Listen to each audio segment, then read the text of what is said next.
10. Carolina wearing their traveling white uniforms, all white. White jerseys, white pants, the teal piping. They send Fozzie Whitaker, their change of pace, smaller back in the end zone along with Joe Webb. Remember him as a quarterback with the Vikings. They converted him to wide receiver, and he's technically their third quarterback. We're underway from Oakland. I know you'll enjoy it. And Janikowski will sky one deep, 8 yards deep for a touchback. And Cam Newton and the Panthers will go 1st and 10 on their 25-yard line. And here he comes. Cam Newton, the NFL MVP a year ago, 35 touchdown passes. He had 10 more rushing touchdowns a year ago. His numbers this year not nearly as good, 11 touchdowns, 7 interceptions, only 4 rushing touchdowns this year, but he is a threat to throw it and run it. 47 rushing touchdowns, the most of any quarterback, more than Steve Young or Cordell Stewart in the history of the league. He goes into a shotgun with Jonathan Stewart to his right. He always pauses, closes his eyes, says a prayer, and brings his hands up to his mouth. Now they empty the backfield. Stewart goes right slot, picked up by the looking linebacker Corey James, and Newton throws, caught by Ted Ginn Jr. will be tackled immediately by DJ Hayden after a gain of only 3. Carolina offensive line, Mike Remmers, the embattled left tackle who got destroyed by Von Miller in the Super Bowl last year, starts at left tackle. Michael Orr of the blindside fame on IR with a concussion out the remainder of the year. Andrew Norwell, the left guard. Ryan Khalil, the 5-time Pro Bowl center's down, so Gino Gradkowski starts at center. Trey Turner, the right guard, and Darrell Williams, a young player, at right tackle. They bring in Philly Brown. He is a fast player. They put Newton in the gun. They have Stewart to his right and Olsen directly ahead. They fake the end around again. They give it to Stewart slanting left, and big Jonathan Stewart will push the pile across the 30 up to around the 33-yard line. Coach, that'll bring up a 3rd down and short. Mike Shula, Don Shula's son, is the 4th-year offensive coordinator with the Panthers. They do more misdirection in the running game than any team in football. They'll give you the ghost motion with Ginn all day, and Cam can pull it. It's a complicated running game. And they have set up themselves a 3rd down and 3 on their own 32. Cam in the gun with 3 receivers going right. Greg Olsen is in the middle of the 3 side. Benjamin left. Throw, and a bad one behind Ted Ginn Jr. as Cam Newton, highly inaccurate this year, Tom, missed badly there on the end cut to Ginn Jr. on 3rd down. He threw it way behind him. Yeah, I'm not sure if that was miscommunication. Maybe Ginn was supposed to hook up, but whatever it was, that ball sailed on him, and it could have been Khalil Mack zeroing in on him. Yeah, he got a little pressure on him, Link. Khalil Mack pressured Cam Newton on the first 3rd down today. Michael Pilardi, who was in the Raider training camp in 2014, taking over for Andy Lee, who went on IR with a hamstring injury, his 2nd NFL game. Left-footed punter. Jalen Richard will come up, lets it bounce, and it bounces by him, and they will cover it up. Colin Jones, their safety, will cover it. A flag is down as Jalen Richard was fooled by, first of all, the left-footed spin, and it was not a real deep punt by Pilardi, who averaged 47 yards a kick in his first NFL game 10 nights ago at home against New Orleans. Jerome Boger, our referee. Receiving team, number 32. It's on the Raiders. 10-yard penalty from the end of the kick. Oakland keeps the ball. 1st down. Antonio Hamilton, the backup defensive back, called for the hold. Raiders only had 4 penalties on Monday night in Mexico City. Of course, they are the most penalized team in football. They averaged nearly 11 going into the game last week. So the Raiders go 1st and 10 now on their 16-yard line. The left tackle is Donald Penn, playing at his 151st consecutive game today. Coleccio Semi at left guard, Rodney Hudson at center, Gabe Jackson right guard, and Austin Howard at right tackle. Menelik Watson will open the game as the Raider extra lineman. The Raiders bring in Seth Roberts, go 3 wides to open. Derek will run wide. Latavius Murray, a cutback run, gets off a 1 hit, and then he's dropped at around the 18-yard line. Tackled there by Thomas Davis, their weak side linebacker. Of course, they're minus the great Luke Kuechly. The Raiders Link do not have Denver Kirkland active today, so Menelik Watson, who played really well late in the game blocking Clowney, will be the Raiders' 6th lineman, 3rd offensive tackle today. And on that last play, Carolina slanted to the sideline, and it was a really wide stretch play. I haven't seen that action out of the backfield yet. I thought the Raiders got that. Murray got more than just a yard. It's 2nd and 9. Carr in the gun, bunch right, a quick check down to Murray, left flat, and he's hemmed in by their corner and their safety, Trey Boston, who will hammer you. Great big hitter from the deep secondary, Tom. They got to hand him in and out there along with Darryl Worley, one of their young corners. as they just tried to use the width of the field early in the game today. Carolina's stout in the middle of their defensive front, and the Raiders tried to run wide early with Murray, and that time a quick check down left flat, trying to use the width of the field today. I would be surprised if the Raiders didn't pick on those two rookie corners. That's one area that they have to challenge. James Bradbury, one corner. Darrell Worley. They're both rookies, second and third round, respectively, taken in last April's draft. Carr on third down throws. It's caught. A first down for Amari Cooper on the in-cut out across the 30, up to around the 33-yard line as he beat Darrell Worley, their round 3 draft pick out of West Virginia, where he played with a Raider rookie, Carl Joseph. Good quick drop, Tom. This team has 30 quarterback sacks on the year. They're minus their top sacker, Mario Addison, but on third down, Derek got the ball out real fast there. Yeah, you're going to have to do that against this bunch because they do put pressure on the quarterback, and that was just a simple slant on the outside corner, Worley. First and 10 Raiders on their 33 lineup. Clive Walford in the fullback position. Will he motion out here? He's staying there a long time. He does not. They give it to Jalen Richard coming right behind the pulling Kelechi Osemele. And the safety, Kurt Coleman, makes the tackle. Again, a complicated run play link. I don't think I've seen Clive Walford line up in the fullback spot and stay there. They put him there and then motioned him right or left wing. But that time, he ran it like a true lead blocking fullback there. And it was almost a little bit of a counteraction the way Derek came out. He started right and then switched back left to hand the ball off to Richard. So we're seeing a lot of complication, a lot of action in the backfield to try to keep this run defense on its heels. DeAndre Washington inactive today. He's not hurt. It's just all the bodies they got to have on defense. They didn't have enough for the running backs. Tywan Jones is now in. He will motion out. It is 2nd and 7. He goes wide left, so the Raiders go empty. 2 receivers left and 3 right. Here's Carr back, crossing route, Michael Rivera. He's got the catch to around the 40-yard line. Their middle linebacker, A.J. Klein, who was playing for the brilliant Luke Kuechly, made the tackle there on a gain of 5 yards. Those of you listening to Atlanta's 38-19 win in Atlanta today. What's happened to Arizona this year? Welcome to Oakland. Greg Papa, Tom Flores here along with Lincoln Kennedy on the Raiders sideline. With Atlanta winning, they're now 7-4 on the year, and they've taken a stranglehold of that NFC South. The division Carolina's won the last 3 years. The Panthers have got to get this game today. Otherwise, they're going to drop 3 full games back. 2nd and 3 Raiders on their 40-yard line. They empty the backfield. Carr looking right, now going to be chased out of there. Goes wide, chased by Klein. Fumbled the ball forward. And we'll see where they mark him. He did not get the first down there on 3rd and 3. And as that time they had the fullback, Alawale, wide right, did not run a route, just stood there right on their sideline, trying to again use the width of the field. Derek will be marked shy of the first down by about a yard, so Marquette King will come in and punt the ball. Yeah, he was looking left first. That's where all the 3 of the receivers were, and no one seemed to be open. That's why he came back to the right side and decided to run. And he was chased out there by Kyle Love, their backup defensive lineman, formerly of New England and Kansas City, and a half year in Jacksonville. Marquette King's first punt of the game to the dangerous Ted Ginn Jr., one of the fastest players in pro football. Will call for a fair catch as Marquette really blasted that one very high up 4 6/10 seconds. And a 47-yard blast by Marquette King. Goes into a post-punt dance like he likes to do. And they're going to go to a 2 tight end look here. Ed Dixon, the good blocker, former Baltimore Raven, along with a great pass catcher, Greg Olson. They're both tight left. Here's Cam Newton, a play action to Stewart. Looking left, throws off his back foot like he always does. A lob, he threw the ball away. Ted Ginn Jr. was not open at all. T.J. Hayden, Tom, ran with him well. Hayden will have to match up with Ginn, who has tremendous speed, but that was, again, a very errant pass by Cam Newton. Well, but it'll be a better matchup because wherever they put the big guy, their big guy, Benjamin, you know, that's where Sean Smith has to go because it's a height matchup. Panthers will bring in an extra lineman here. Chris Scott will come in. They use him in the Menelik Watson Denver Kirkland role as a 6th lineman, a 3rd tackle. He is in along with Ed Dixon, so they're heavy right. Cam Newton in the shotgun on 2nd and 10 as Jonathan Stewart to his left.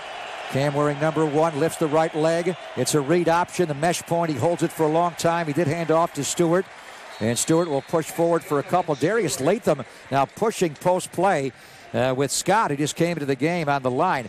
This is a little bit different challenge for the Raider defensive front link.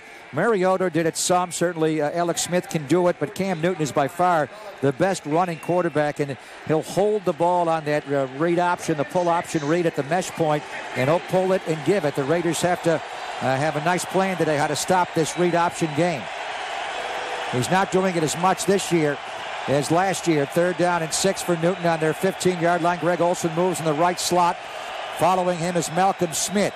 Raiders twist the front. Newton throws. Caught by Olsen right across the yard again on the 23-yard line. Tremendous hands there on the simple outcut on the coverage of Malcolm Smith. He picks up 7 yards. He is just one of the best tight ends to ever play. Tremendous hands, Tom. He got that left knee down to get that catch up against the Raiders sideline. And the ball was perfect. I mean, if that ball hadn't been just where it was, that would have had no chance because the coverage wasn't bad. It was just in an area where if you don't catch it, they're not going to catch it. That was his 597th catch for Olsen, 6th most among tight ends. It's a lead play, and they give it to Stewart behind the big fullback, the former Charger, Mike Tolbert, and he's dropped down the 25-yard line. Khalil Mack made the tackle along with Danico Autry. That'll bring up a 2nd down for the Carolina Panthers. Mike Tolbert will leave, and they'll bring in Ed Dixon now as a extra tight end. Big Kelvin Benjamin, who goes 6'5", 253 pounds. He is down from 260. Megatron, just for comparison's sake, weighed 235 pounds. He goes wide right, watched by Sean Smith, a loose bunch left, and Greg Olsen, the tight end, the point of the bunch. Here's Irvin, a blitz by James, a throw by Ant. Intercepted, a drop! Cam Newton threw a lob ball that was just up for grabs there, and Sean Smith should have intercepted the ball. He flat out dropped it there. There was pressure in Cam's face, Link, from the nose tackle, Dan Williams, but where was Cam Newton throwing that ball? Well, he was waiting for Benjamin to come open, and as you mentioned, the Raiders brought a blitz that time, and Cam thought he was going to throw up in a corner route, try to give a chance for Benjamin to run under it. He severely underthrew that ball, and as you mentioned, Sean should have had that pick. Sean does have a career high 2 interceptions this year, Tom, but not great ball skills. He's got to catch that ball. Oh, he sure does. That would have been a big turnover. 3rd down and 8. Carolina on their 25-yard line. Here comes a blitz. They bring the middle linebacker in. Joseph dump out to Tolbert, and Tolbert, quick feet, is tackled right at the sticks. We'll see where they give him the mark. He's short. Good rally up there by the Raiders and Reggie Nelson to make the tackle, but the Raiders don't blitz a lot, but they're going to blitz today. And they blitzed the middle linebacker, Corey James, and the strong safety, Carl Joseph. They both came. They forced the hot, and they did rally up Reggie Nelson in time to make the tackle. And that's right. That's a good time to blitz, I think. Well, not all the time, but once in a while you come after him, make sure he unloads the ball quick on a hot route, and then tackle the guy before he gets the first down. There's Michael Pilardi's 2nd punt. Again, the left-footed kicker, a different spin, caught by Richard straight ahead, and he reaches the 38-yard line. Well, he caught that ball at around the 27. It came straight ahead after a 42-yard punt by Michael Pilardi. It was only up 4 3/10 seconds, so a good return by Jalen Richard will give the Raiders and Derek Carr a good drive start. And Tampa Bay is leading Seattle 14-0. What's gotten into the Buccaneers? They beat Kansas City at Arrowhead last week. Here's Derek Carr with a dump out to Murray, a couple of blockers, big space down the right sideline, 40. Rugged length, Latavius Murray led by the Raiders. Gabe Jackson, the right guard, and the center, Rodney Hudson, Link. Yeah. They got the center and the right guard out in space, and they went rolling down that right sideline. Latavius Murray was hardly touched. He gained 32 yards. That's a scary thing. Yeah. When you're back there as a defensive back and you see those 2 behemoths coming at you. There was so much action on that last play. It was very well done. They faked the ghost motion. Here's a fake again and a throw, and Roberts has got the catch, 10, and he's dropped on the Carolina 6-yard line. 2 big plays back-to-back, the screen to Murray, and the quick pop pass to Seth Roberts, the slot receiver, for a gain of 24 yards. The safety, Trey Boston, got him down, Tom, as Seth Roberts just got lost there in the middle of that Carolina zone. Yeah, it was a zone, all right, and then there was, when you're in the middle of that zone, your head, and the quarterback leaves the pocket, sometimes you have to look elsewhere, and that's where a receiver can get lost. They play a lot of cover, too. That's where they're going to miss Luke Kuechly today. He patrols the middle. Derek Carr with a heavy formation right. Menelik Watson and the tight end Clive Walford. They bring Amari in tight left. It's a counter run to Latavius Murray. Is going to lose yards. Yeah. As Michael Griffin, the former Tennessee Titans safety, Link, they will use him only in the run front. Like a linebacker will come in like they use Mark Barron and Dayon Buchanan.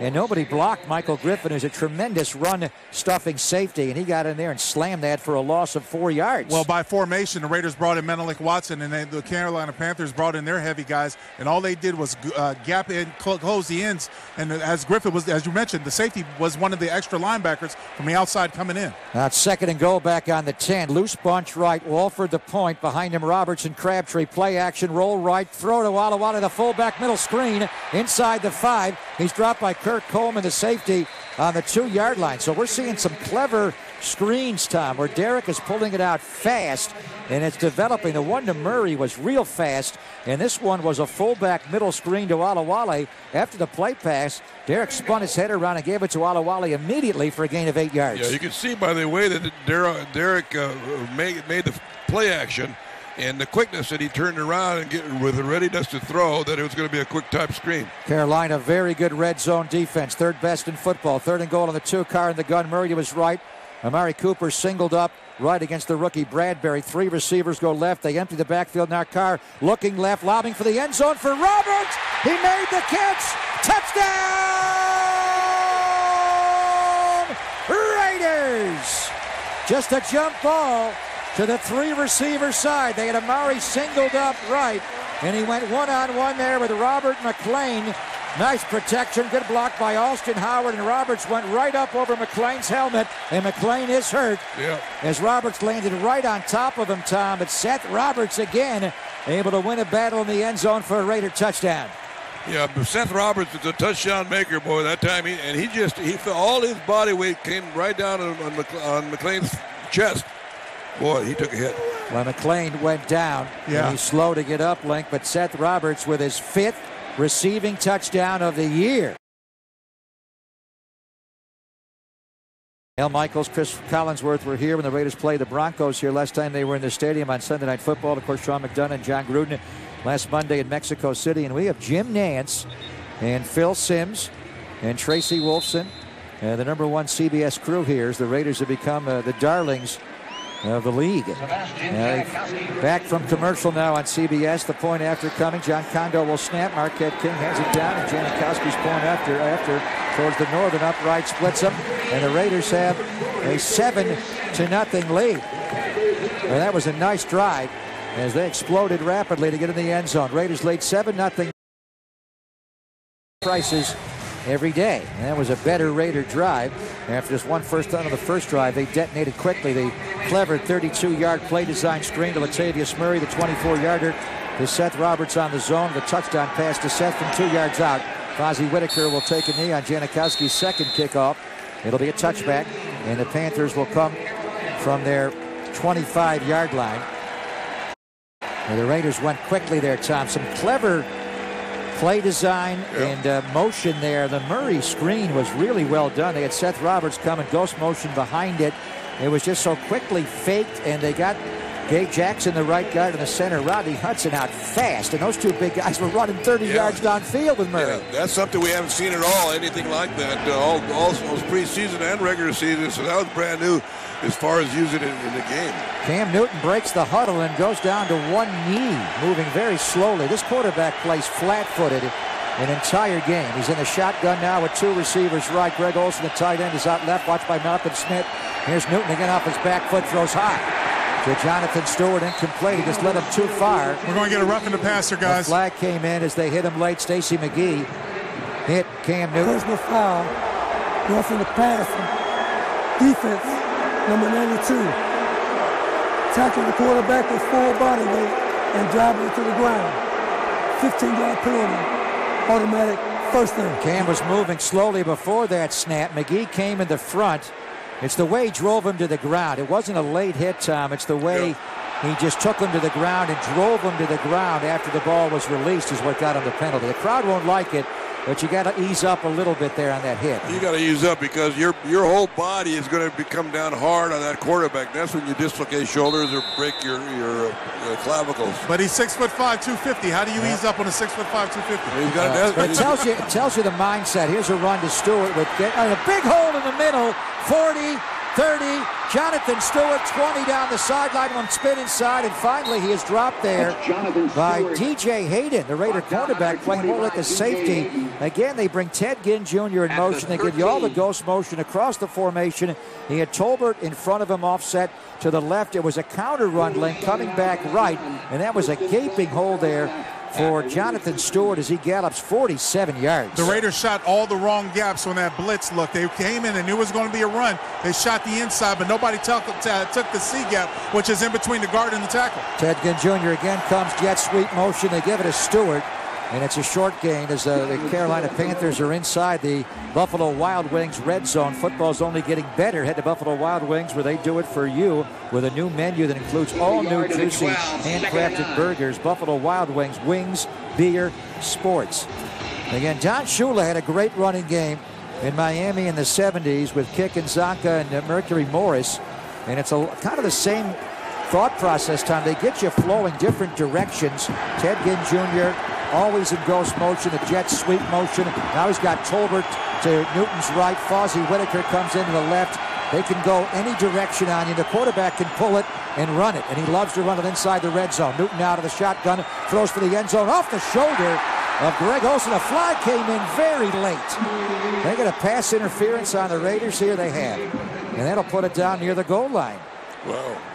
Boy, Cam threw a fastball there, a bullet. Here's Boger. Pass to the favorite.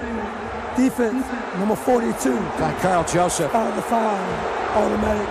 First down. That's a matchup, Tom. Joseph can run with Greg Olsen, but Greg Olsen is just so much bigger than Carl Joseph.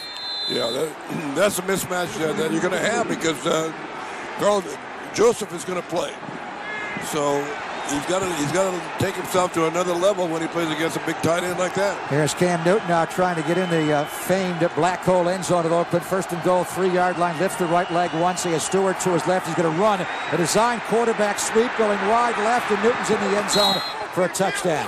He got behind the left tackle, Mike Remmers, and that's what he does, Link. He has scored 48 rushing touchdowns, and I don't know too many visitors that have done this. He has gone over to the black hole. He gave a ball to a kid. He gave the football to a kid. That's all right. That's all right. I thought he was going to taunt Section 105, which is not a smart thing to do here. But Link, they pulled the left tackle there, Mike Remmers. That's just a quarterback sweep that they ran there. That's exactly right. There's nothing fancy about it. It's just a quarterback sweep, and he's so big, such a hard target to bring down. If he gets isolated on defensive backs, like the only one who touched him was DJ Hayden, the chances are they're not going to be able to bring him down. Graham Gano for the point after here, and he came able to curl that inside the left upright going towards the black hole uprights to tie the game. So number 1, Cam Newton into the black hole end zone to tie the game at 7.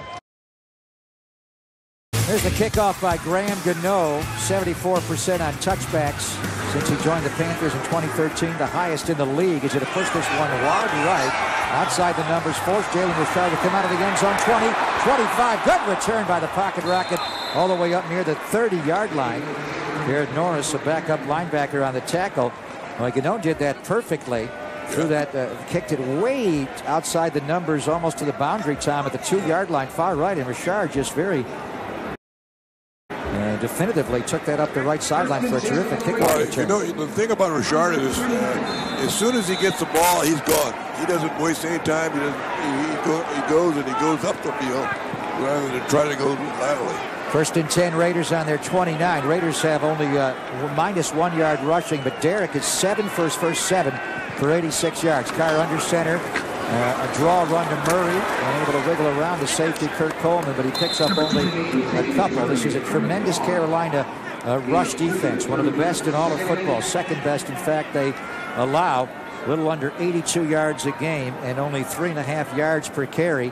So we were talking earlier, Link, hopefully they can move this massive front with Kuechly not at middle linebacker. It may be easy as far as the scraping from the backer, middle linebacker behind it, but this may be more of a Derek Carr throw the ball game. Well, you know, Derek's got to keep in mind, he's got to remember the box. Right now there was a safety, there was Coleman, he was in the box, and you can't run it against because you have a free man in the hole.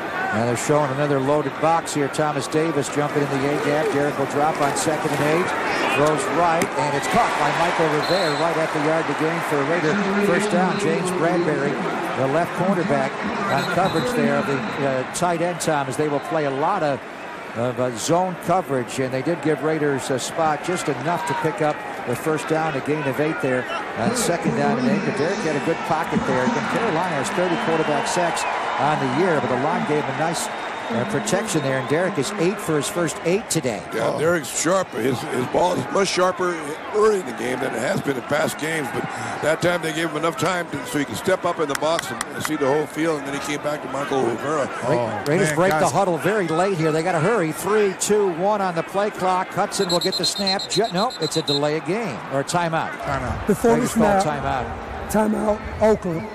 That time, they broke the huddle time with the play clock at 7. Yeah. So that's a play calling issue from Bill Musgrave upstairs. Derek just held him in the huddle a long time. It's almost impossible in the modern NFL game to break the huddle at 7 and get the play off in time. Well, and the other thing involved is when there's only 7 seconds on the clock, the microphone isn't even on. It's off at 15. Yeah, it's off at 15. So typically you want to get out of the huddle, link, and even quicker, obviously, if you're going to play a no huddle, but you don't want to be in there with 7 on the clock. You want to break it at 15, ideally. You're absolutely right. A little too much thinking going on in that play, but I just wanted to refer back to the pass play before, guys. You're talking about the protection. Well, number 94, Carolina Panthers, Coney Ely was rushing over Donald Penn. He made a good inside move, but Kelechi Osemele just gave a knockout blow. Chin checked him. It was impressive. That's what he does, Link. Beautiful. He likes pancake blocks. Raiders go into an eye. Menelik Watson is in. They got that jumbo package in. Also Walford. Here's Carr. Stretch run. Latavius Murray played so well by Thomas Davis Sr. and run down from behind.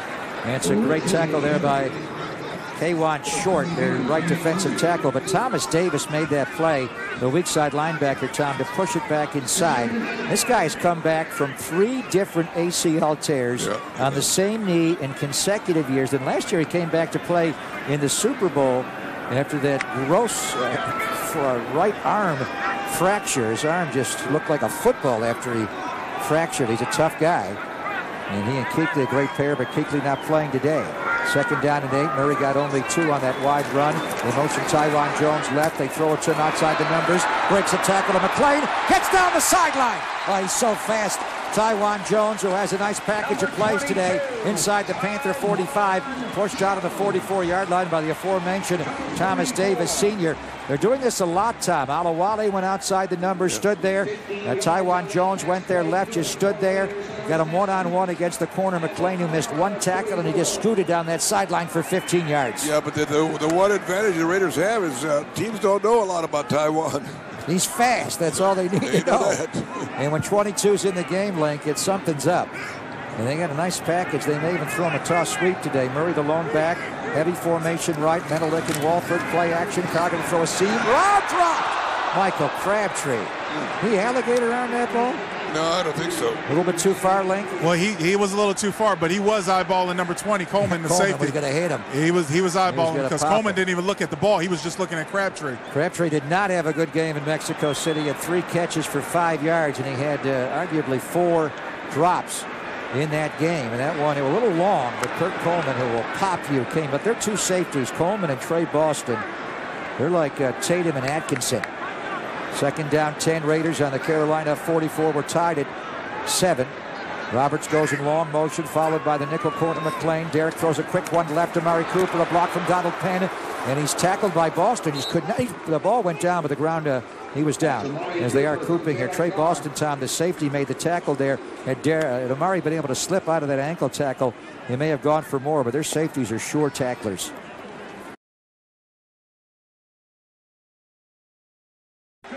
First play of the 2nd quarter, a gun run. Latavius Murray on 3rd and 3, right behind Rodney Hudson there.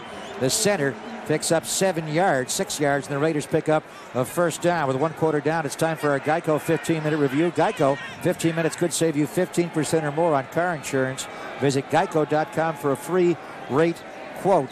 The Raiders in that 1st quarter outgained the Panthers 121 yards to 79.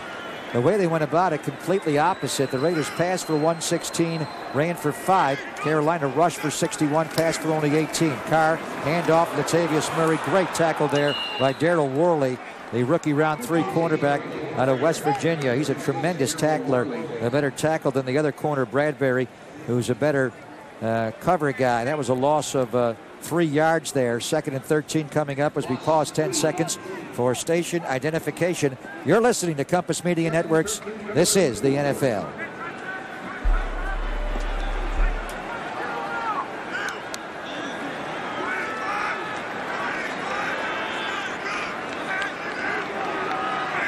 Second and 13. Raiders go Cinco formation. All 5 wide receivers up. Throw wide open. Johnny Holton. And he takes it inside the 5. First and goal to go Raiders on the 3-yard line. When they go Cinco, Tom, the Panthers don't have enough cover guys to cover. No. Kurt Coleman, the safety, had to come over and pick up Johnny Holton, and the Raiders popped him there for 31 yards. Yeah, people are going to say, who? Johnny who? But they sent everybody straight up the field. Everybody going up the field and kind of cutting the seams down all the way across the field and look and find the open guy, and Derek Carr did it in a hurry. Just a gaping hole in this Carolina zone defense. Linked like they were playing quarters coverage, cover 4 with a middle linebacker also taking the middle. The Raiders had a couple of gaping spots to throw to. And now we're going to have a timeout called by Derek Carr as they motioned Michael Crabtree with a play clock turning to 0. I'm not sure why the clock is even so fast, they're so slow, but I thought they got in pretty good line. What'd you see, Coach? No, you're right. I mean, a lot of times after a big play like that, there's a little too much happiness in bouncing and high-fiving, and teams forget the clock stops immediately. It starts immediately as soon as that ball is dead.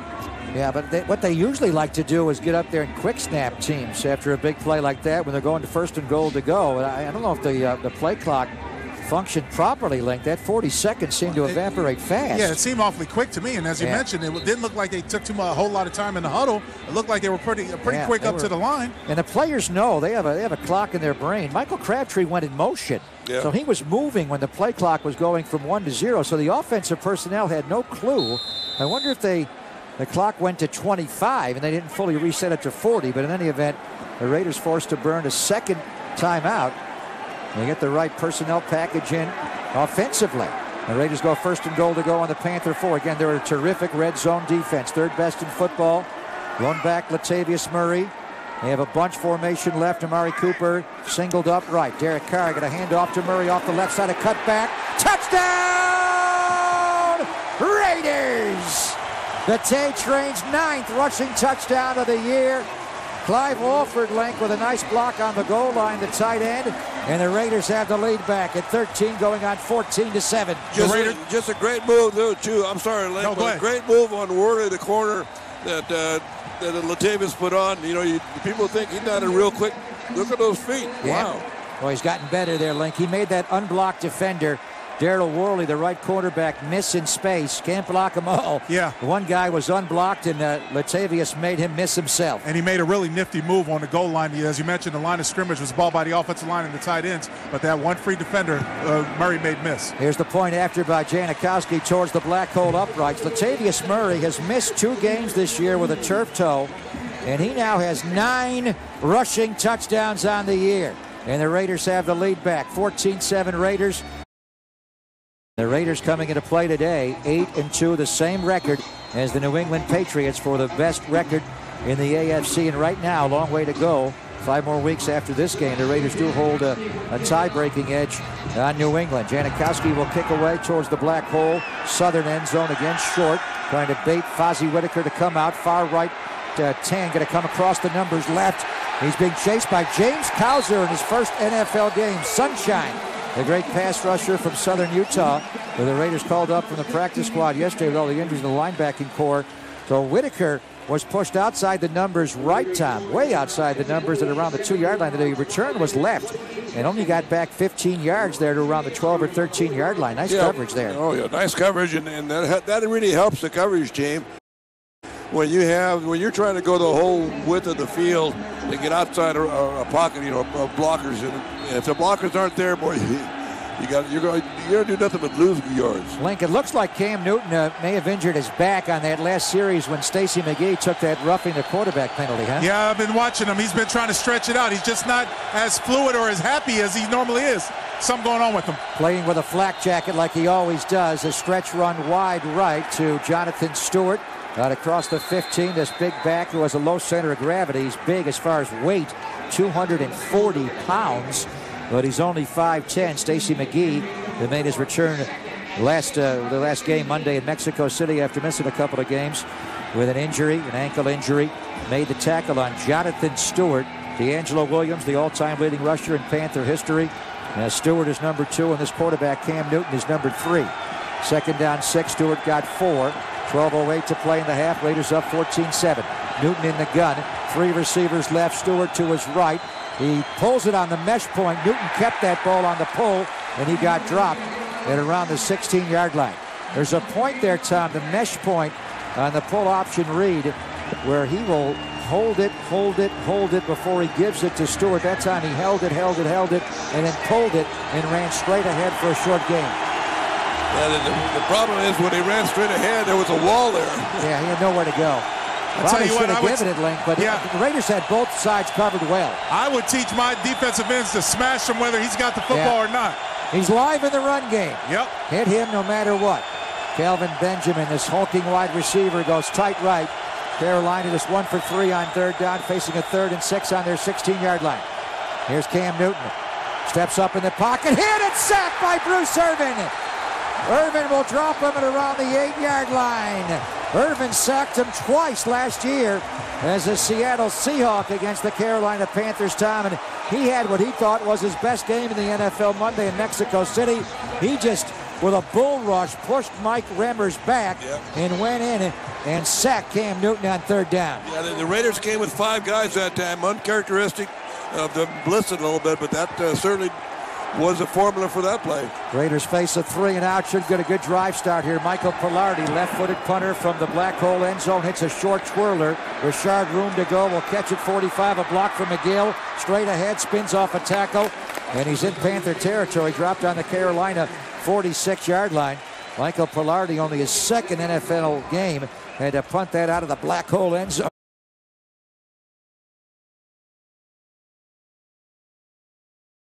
Head of the half to go, second quarter. Latavius Murray, the lone back. Derek Carr under center. 5-step drop, pressured out, chase to his right, just throws the ball away. And a flag came down here. Well, how are they going to rule this? Seth Roberts got mugged over on the Raider sideline. It's going to be a pass interference call on the Carolina Panthers when it looked like Derek Tom was just throwing that ball away. Jerome Bogan. Pass interference. Defense, number 24. It's on James Bradbury. Foul to 5. Automatic. First thing. Raiders get a break there. Although they may have been holding and interfering with Roberts so decidedly, he just fell off the route there. Well, Roberts just ran a little out route when he saw that Derek was in trouble.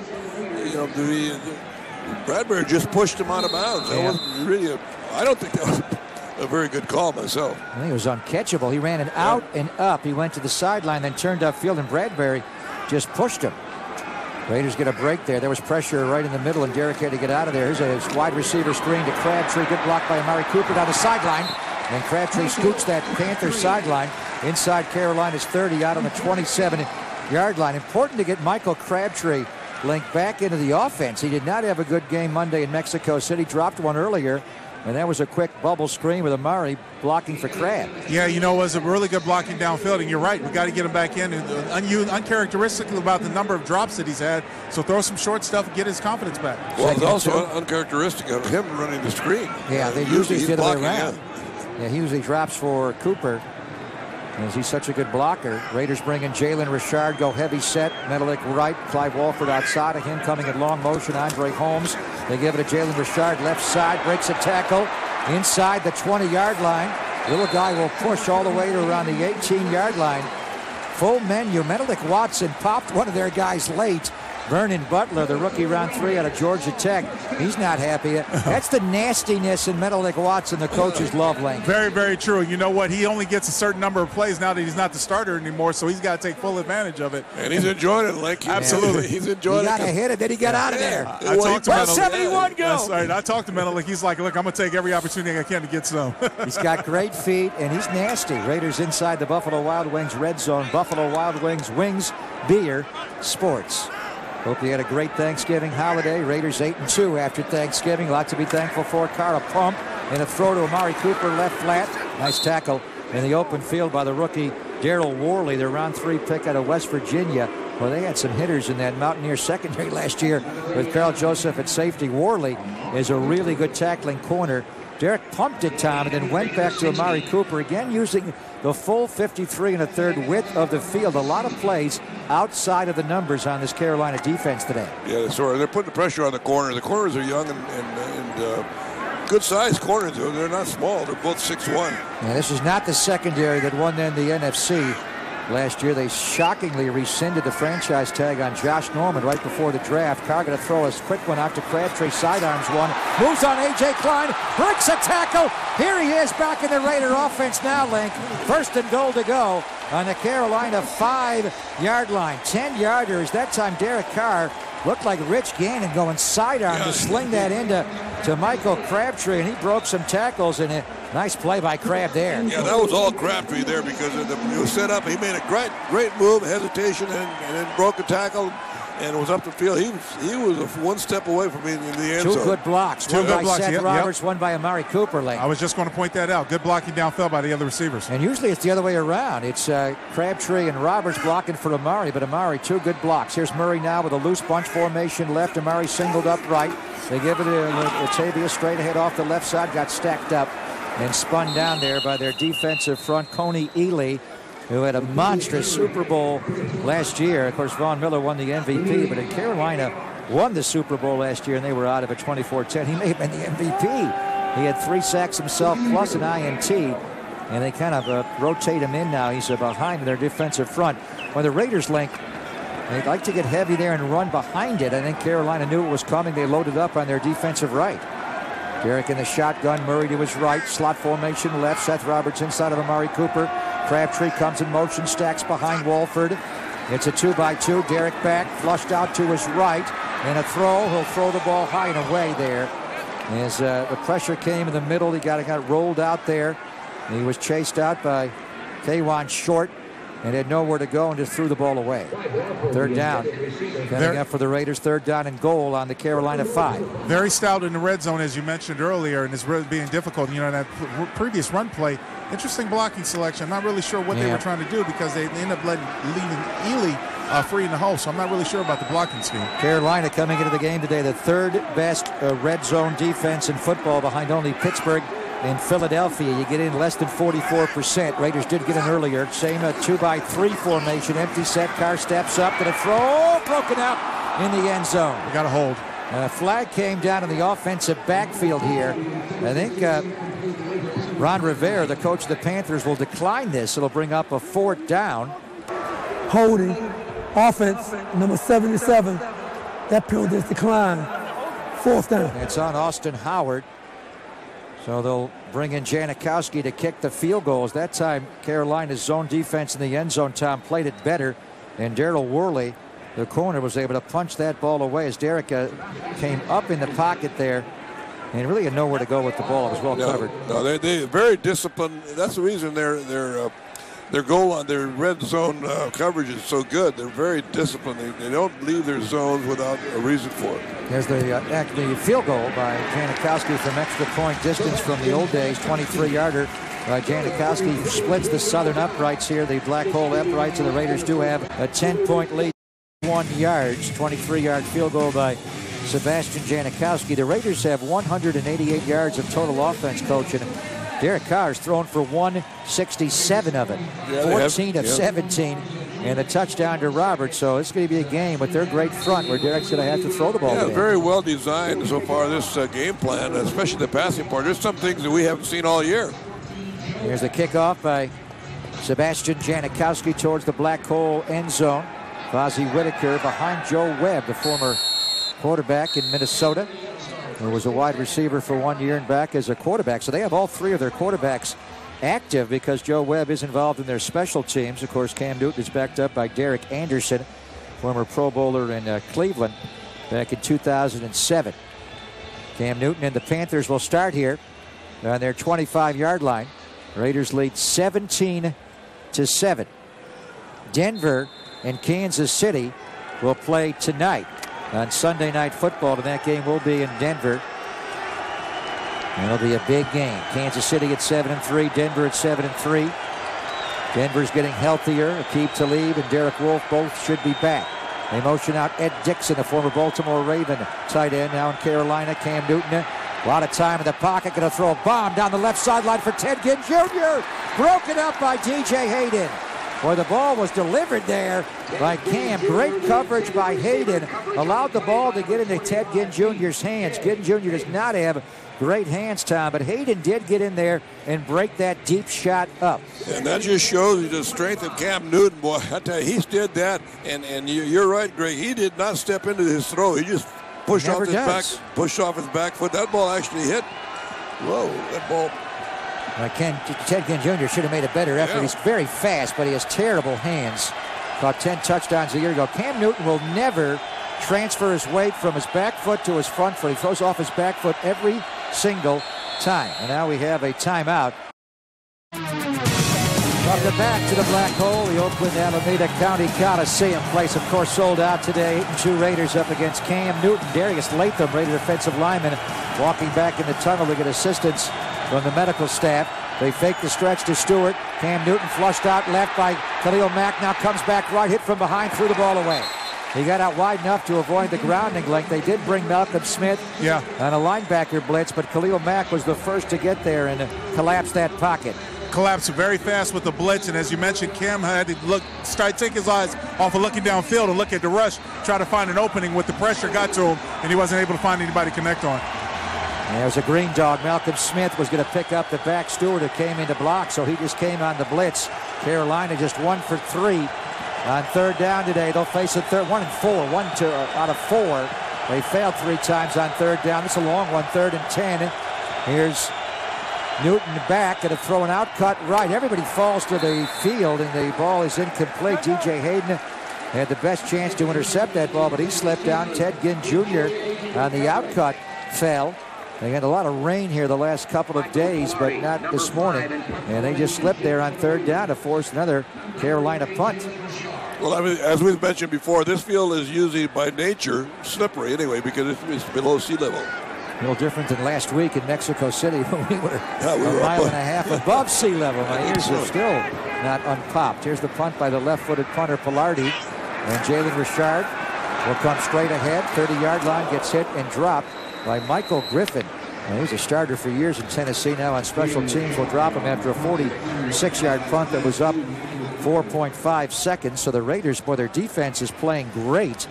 And despite not having David Amerson, we were concerned, Tom, about having TJ and DJ against these hulking wide receivers. But the Carolina wide receiving core only has 3 yards of offense. They have taken away their big wide receivers today. I'm surprised they haven't tried more little slants. That's what we saw on film, that they were very successful in doing against other teams. Yeah, Kelvin Benjamin runs the Michael Irvin power slant, and he's a big, huge receiver. They haven't thrown to him yet. Here's Derek under center. Latavius Murray, the lone back. They give it to him off the left side, and he's stacked up, still churning his legs, trying to come forward, Link, but there's nowhere to go. A.J. Klein was there, along with Coney Ely, defensive lineman. Raiders are trying to get the running game going, but right now, Link, they're leaning on the pass game. Well, it's okay. You just got to be true to who you are and stay with it. Don't completely give up on it. That hole closed up really quickly when you look at the replay. But, again, just stay with it. Just be patient. You might break some in the second half. Murray got 2 yards, 2nd down and 8. Jalen Richard comes in. He lines up to Derek's left in the gun again. DeAndre Washington inactive today. Here's Derek now with a gun run, a draw to Jalen Richard. Quick feet, breaks one tackle, breaks another. And now he gets hammered down to around the 37-yard line. Jalen Richard just has tremendous quick feet, and he's also so small. They kind of lost him, Tom, but there was really nowhere for him to go. But he just kind of jump cutted his way out of that mess to pick up a couple of yards. Yeah, usually on draws, you need some gaps that you can make your move into, but that time they weren't. 3rd down and 6 now. Raiders only have 23 yards rushing today. Derek in the gun. Olawale to his left. Murray to his right. Amari Cooper out wide right against Bradbury. They're showing a blitz in the A-gap from Davis and Klein. They both bail. Here's Carr looking left, throwing, and it's wide. As Michael Crabtree tried to come back on that outcut, Tom, he lost his footing, but the ball that Derek threw was wide. They were mugging up in the A-gap, showing blitz with the 2 inside backers, but neither came. They both bailed, and Derek threw it quickly and wide. Well, that time the defense of Carolina ran a double TE stunt, and the end on the left side, our right side, over right line of scrimmage, came free to apply pressure. Derek had to get rid of that ball. Darius Latham, who went back into the Raider locker room, has an ankle injury, and his return now is questionable. Marquette King will punt. Ted Ginn Jr., one of the fastest players in pro football. Marquette shanked the punt. It'll bounce directly out of bounds inside the 25. That just came off his foot ugly. He won't dance after that one. Looks up to the heavens wondering what happened here. He got a decent roll, and he just flat out missed that punt. Bouncy round. Kai, I've seen him before, but he's taken some beatings this year. So yes, he has. It might start taking toll on him in December or November. He's taken several vicious, dangerous hits, starting with the season opener on that Thursday nighter in Denver, where Vaughn Miller and DeMarcus Ware like speed bagged his head a couple of times. And one time, Tom, he just got blasted by both of them and went down to the field. And he actually called the commissioner to complain about how hard he is being hit this year. They go into a true eye behind him. Cam lines up under center. Tolbert and Stewart behind her. Actually, it's Fozzie Whitaker. It's a dive, flip, and a flag. A hold on Carolina. Whitaker gets the sideline, midfield, and into Raider territory. This is coming back, though.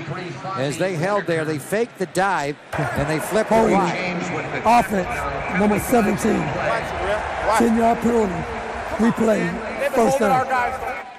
Raiders got fortunate that time, Link, as it went back. There was a hold on their interior line, but they got the edge fast there on the fake dive to the fullback and the flip to Fozzie Whitaker out wide left. Well, it's a little bit of a bunch crunch because Funches, the receiver, was coming in motion, short motion, and he had to block Khalil Mack. Khalil noticed the play very early, went back out. Funches just grabbed him, took him to the ground. Easy call. So now Carolina with the holding call will go back inside their 15-yard line on their 14-yard line. They put Cam Newton into the shotgun. It's now 1st and 20 for Carolina. Raiders bring pressure. They blitz James and a quick throw out and a drop by Fozzie Whitaker. The ball was over his helmet, Tom, so it was a little wide.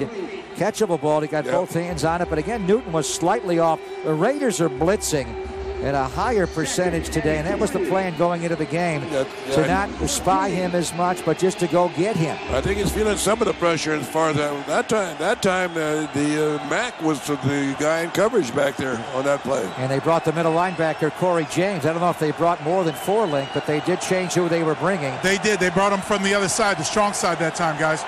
2 tight ends in for Carolina. Greg Olsen has had to stay in the block a lot today in a bunch, and he's going to stay in and block. A quarterback draw to Cam Newton. The Raiders are all over it. And Stacy McGee will make the tackle there on 2nd and 20. I think Mike Schulich just wanted to pick up some of it back to avoid a 3rd and long, but they didn't get much, just 3, and it will be 3rd and very long. 3rd and 17. Panthers got a lineman down. Yep. Number 60, I think. Well, they can't afford to have any more linemen out. Well, I mean, look, Darrell Williams, their right tackle. It didn't even seem like Cam really wanted to run that quarterback draw the way he came up galloping to the line. Yeah, he does not look physically 100%. Cam Newton, he got hit early in the game on the personal foul that was called on Stacy McGee. But I noticed him right before that series kind of doubling over. He came out of the huddle slow, went down to one knee and got up like an old man. And the head coach able to walk on the field to check on his right tackle. Ron Rivera is from the kind of the Bay Area, about 2 hours south, down in Marina. Went to Seaside High School, and of course a great linebacker at Cal. And son goes to Cal now. He was up here celebrating the game against UCLA last night. Saw him on TV. He said 2/3 of his parents' family members are here from that side. 2/3 of them are wearing Raider gear. They're all Raider fans. He was a big Jim Plunkett, Tom Flores fan growing up. 3rd Latino head coach in the NFL's history behind you, Tom, and also Tom Fears, the first ever coach of the New Orleans Saints back in the late 60s. All right, after her stoppage of play, it's 3rd down and 17 for Cam Newton now. Hits his back foot, steps up to avoid a sack, will run out right and heave a bomb downfield for Benjamin. Sean Smith all over him, but no flag. Sean Smith grabbed him around the shoulder pads there. Benjamin goes down, does not get up fast. I think he's hurt. He's still down. On the deep shot, Sean Smith matching up with Benjamin size on size, Tom, and he did grab him around the shoulder pads as that ball was in flight, but no flag. Yeah, Newton had a lot of room to run, but not enough to make the first down, so he just flung it up there in hopes that it would be caught. Benjamin now does get up and walk slowly over to the Carolina sideline.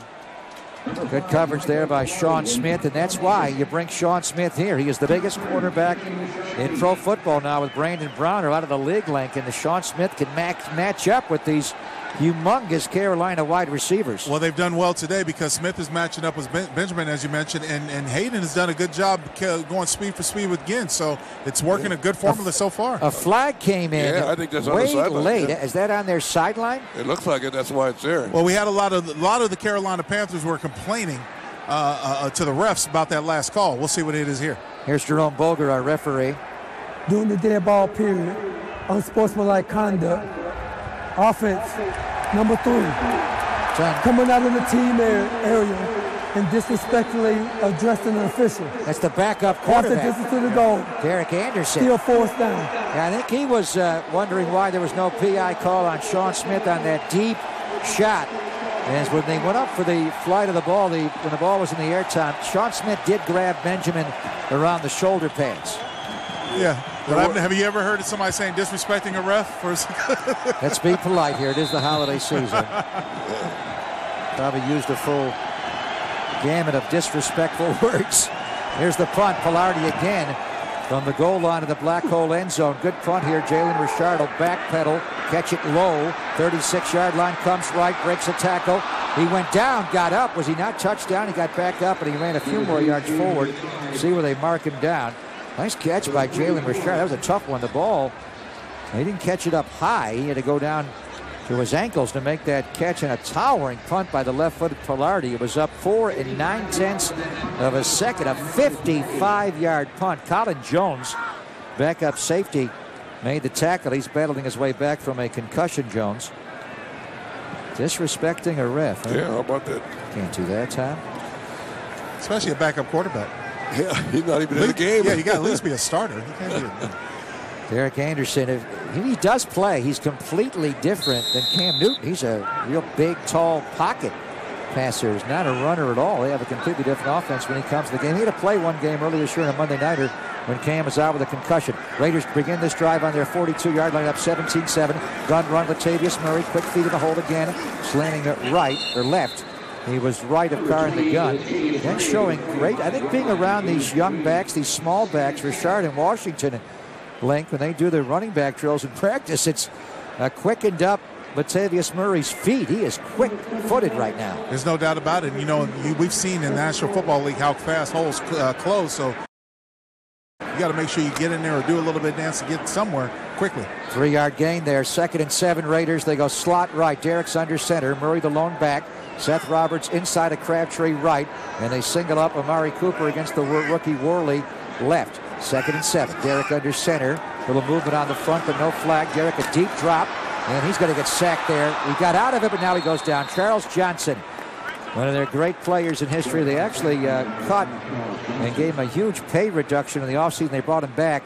He came tearing around Austin Howard that time to get the sack on Derek Carr. No, to be clear, Menelik Watson took a bad set. He was in there as the extra tight end, and he went down too far. They had a slide protection on. He went down too far and had no way to regroup when he came outside, when Johnson came back outside. And Menelik was just outside of Austin Howard's spot at right tackle, so Johnson went looping around Menelik. 3rd down and 12 now. Raiders back on their 40-yard line. We're approaching the 2-minute warning here. May not have this play off before the 2-minute warning, and they jumped off sides. The 2-minute warning was right there, though. Charles Johnson lurched in the neutral zone. This is an encroachment? Neutral zone infraction. Defense, number 95. 5-yard penalty. 3rd down. Well, the Raiders got a break there because it was all happening simultaneously, Tom, where the 2-minute warning was arriving right at the time that Charles Johnson kind of stumbled, and he also thought that Austin Howard moved for a false start. The Raiders get the 5 yards back on the sack, so it'll be 3rd and 7 when we come back after the 2-minute warning here in Oakland. Raiders 17, Carolina Panthers 7. Derek in the shotgun, 3rd and 7 though. Amari Cooper wide left, singled up. Robertson, Crabtree slotted right. Murray and Olawale stay in to block here. Now they both release out. Derek throws one down the right sideline for Crabtree. Never got open. Well covered there. Out of bounds. Good coverage by the rookie, James Bradbury. They're higher. They drafted 3 corners in a row. Second round, third round, fifth round. Bradbury was the first time a second rounder out of Sanford College. And he ran very well there with Michael Crabtree. Nowhere to go with the ball. Yeah, they're all about the same size. You know, they're all 6'1" category and all about a 4'5" in that category running-wise. And it's interesting how Sanchez obviously is the third corner of that group that's on IR. It's actually Sanford College. I was thinking of Red Fox and Sanford, Fred Sanford. And his son. Yeah, very good, Tom. I'm impressed. Here's the kick, the punt by Marquette King. Ted Ginn Jr. called for a fair catch. Good idea because Taiwan Jones was going to take his head up. Nobody blocked a gunner. Taiwan, one of the best in pro football, was all over Ted Ginn Jr. Ted Ginn Jr.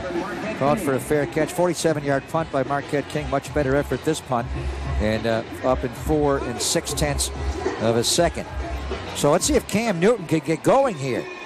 He hit Ted Ginn Jr. on a little quick route to open the game for 3 yards. And the Raiders have completely taken their wide receiving core off the field. They've taken some deep shots. One to Ginn Jr., one to Benjamin. The Raiders, without David Amerson, have covered exceedingly well today. Well, now that they've got a mismatch offensive line, let's see if the Raiders could go with some blitzes here. Calvin Benjamin comes out wide to their left, and Sean Smith will pick him up. They go 3 receivers right, including Greg Olson, who was tight right. Cam Newton will run a gun to Fozzie Whitaker, and he gets stacked up there off the right side by Corey James. And Fozzie Whitaker, the backup running back to Jonathan Stewart, had a 100-yard game last time he was in the Bay Area in week 2 when they took apart, or actually that game was in Carolina, I guess, when they beat the 49ers. He had exactly 100 yards rushing. So they ran 1 play now. They do not call a timeout, Carolina. They have 2 timeouts remaining. And they're going to huddle up here. So they don't want to give the ball back to Derek Carr with Janikowski's leg, even though the Raiders are going towards the least favorable black hole uprights. 1:10 to go in the half now. Play clock under 10. 2nd and 6, Carolina the 13. Newton in the gun. Slot left. Olsen runs an out cut. They fake that. They screen. Intercepted by Khalil Mack. Touchdown! We got a penalty flag down, guys. Down. Flag down. Flag down, Link. Hold on. Khalil Mack, what a play, though. He jumps in the black hole end zone. That's the play he made against Ohio State when he was a Buffalo Bull. Offense. It's against Carolina. Touchdown, Khalil Mack. What a play. Whoa. He read that screen and intercepted that ball. That's the play he made when he terrorized the Buckeyes, that season opener for the UB Bulls in Columbus. Time he read the screen of Cam Newton. They faked it to the left. It was a screen coming back right. Khalil either read it or it was a zone blitz the whole way. Link, he dropped out, he buzzed out, and showed great hands to pluck that ball and run it back. No doubt about it, guys. The Carolina Panthers have Trey Turner, their starting right guard, playing right tackle in absence of the tackle that went down earlier. And so you're right, Khalil just read that perfectly. Janikowski splits the uprights, and the Raiders have a 24-7 lead. You want to win Defensive Player of the Year, sack the quarterback, which he's done 5 straight games, Tom, and then do that. A pick 6 by a defensive end / linebacker. What a play by Khalil. Just one hand, dude. Caught it with just one hand. And he jumped right in the black hole. He was trying to block rush there over their right tackle. Oh, I take it back. He did use 2 hands. Yeah, Trey Turner. They moved Turner from guard out to tackle with the injury to Darrell Williams, Link, and he blocked him well. Yeah, he blocked him well, but you know what? Blocking sometimes well on the screen is a disadvantage because the guys are now reading the quarterback's eyes, and that's exactly what Khalil did on that play. He saw Cam's eyes, he saw the motion, and just got right in the way, ran up and grabbed that ball for a touchdown. Now, you're better off letting him go on that play or cutting him. Yeah, or trying to cut him. That's what we usually do. They usually tell us tackles to set up a deep pass stance and then cut him. But remember, he's a guard. Trey Turner's a guard, normally a guard. Yeah, he's not normally a tackle. Because Darrell Williams got hurt. And by the way, Williams walked up the locker room, up the western tunnel here back into the Carolina locker room. The Panthers are ravaged by injuries today. They don't have the usual center Ryan Khalil. They don't have the great Luke Kuechly. The Raiders couldn't care less. They are dominating this. You see Derek Carr's reaction on the sideline when Khalil came over after the touchdown. No, gave him a huge hug. Yeah. Here's the kickoff by Janikowski. Low line drive shot. Fozzie Whitaker in a big hop. Lets it go by him. And they'll scramble back and take a touchback right in the top of the eye, and Raiders in the black hole end zone. Wow. That is a signature moment for Khalil Mack.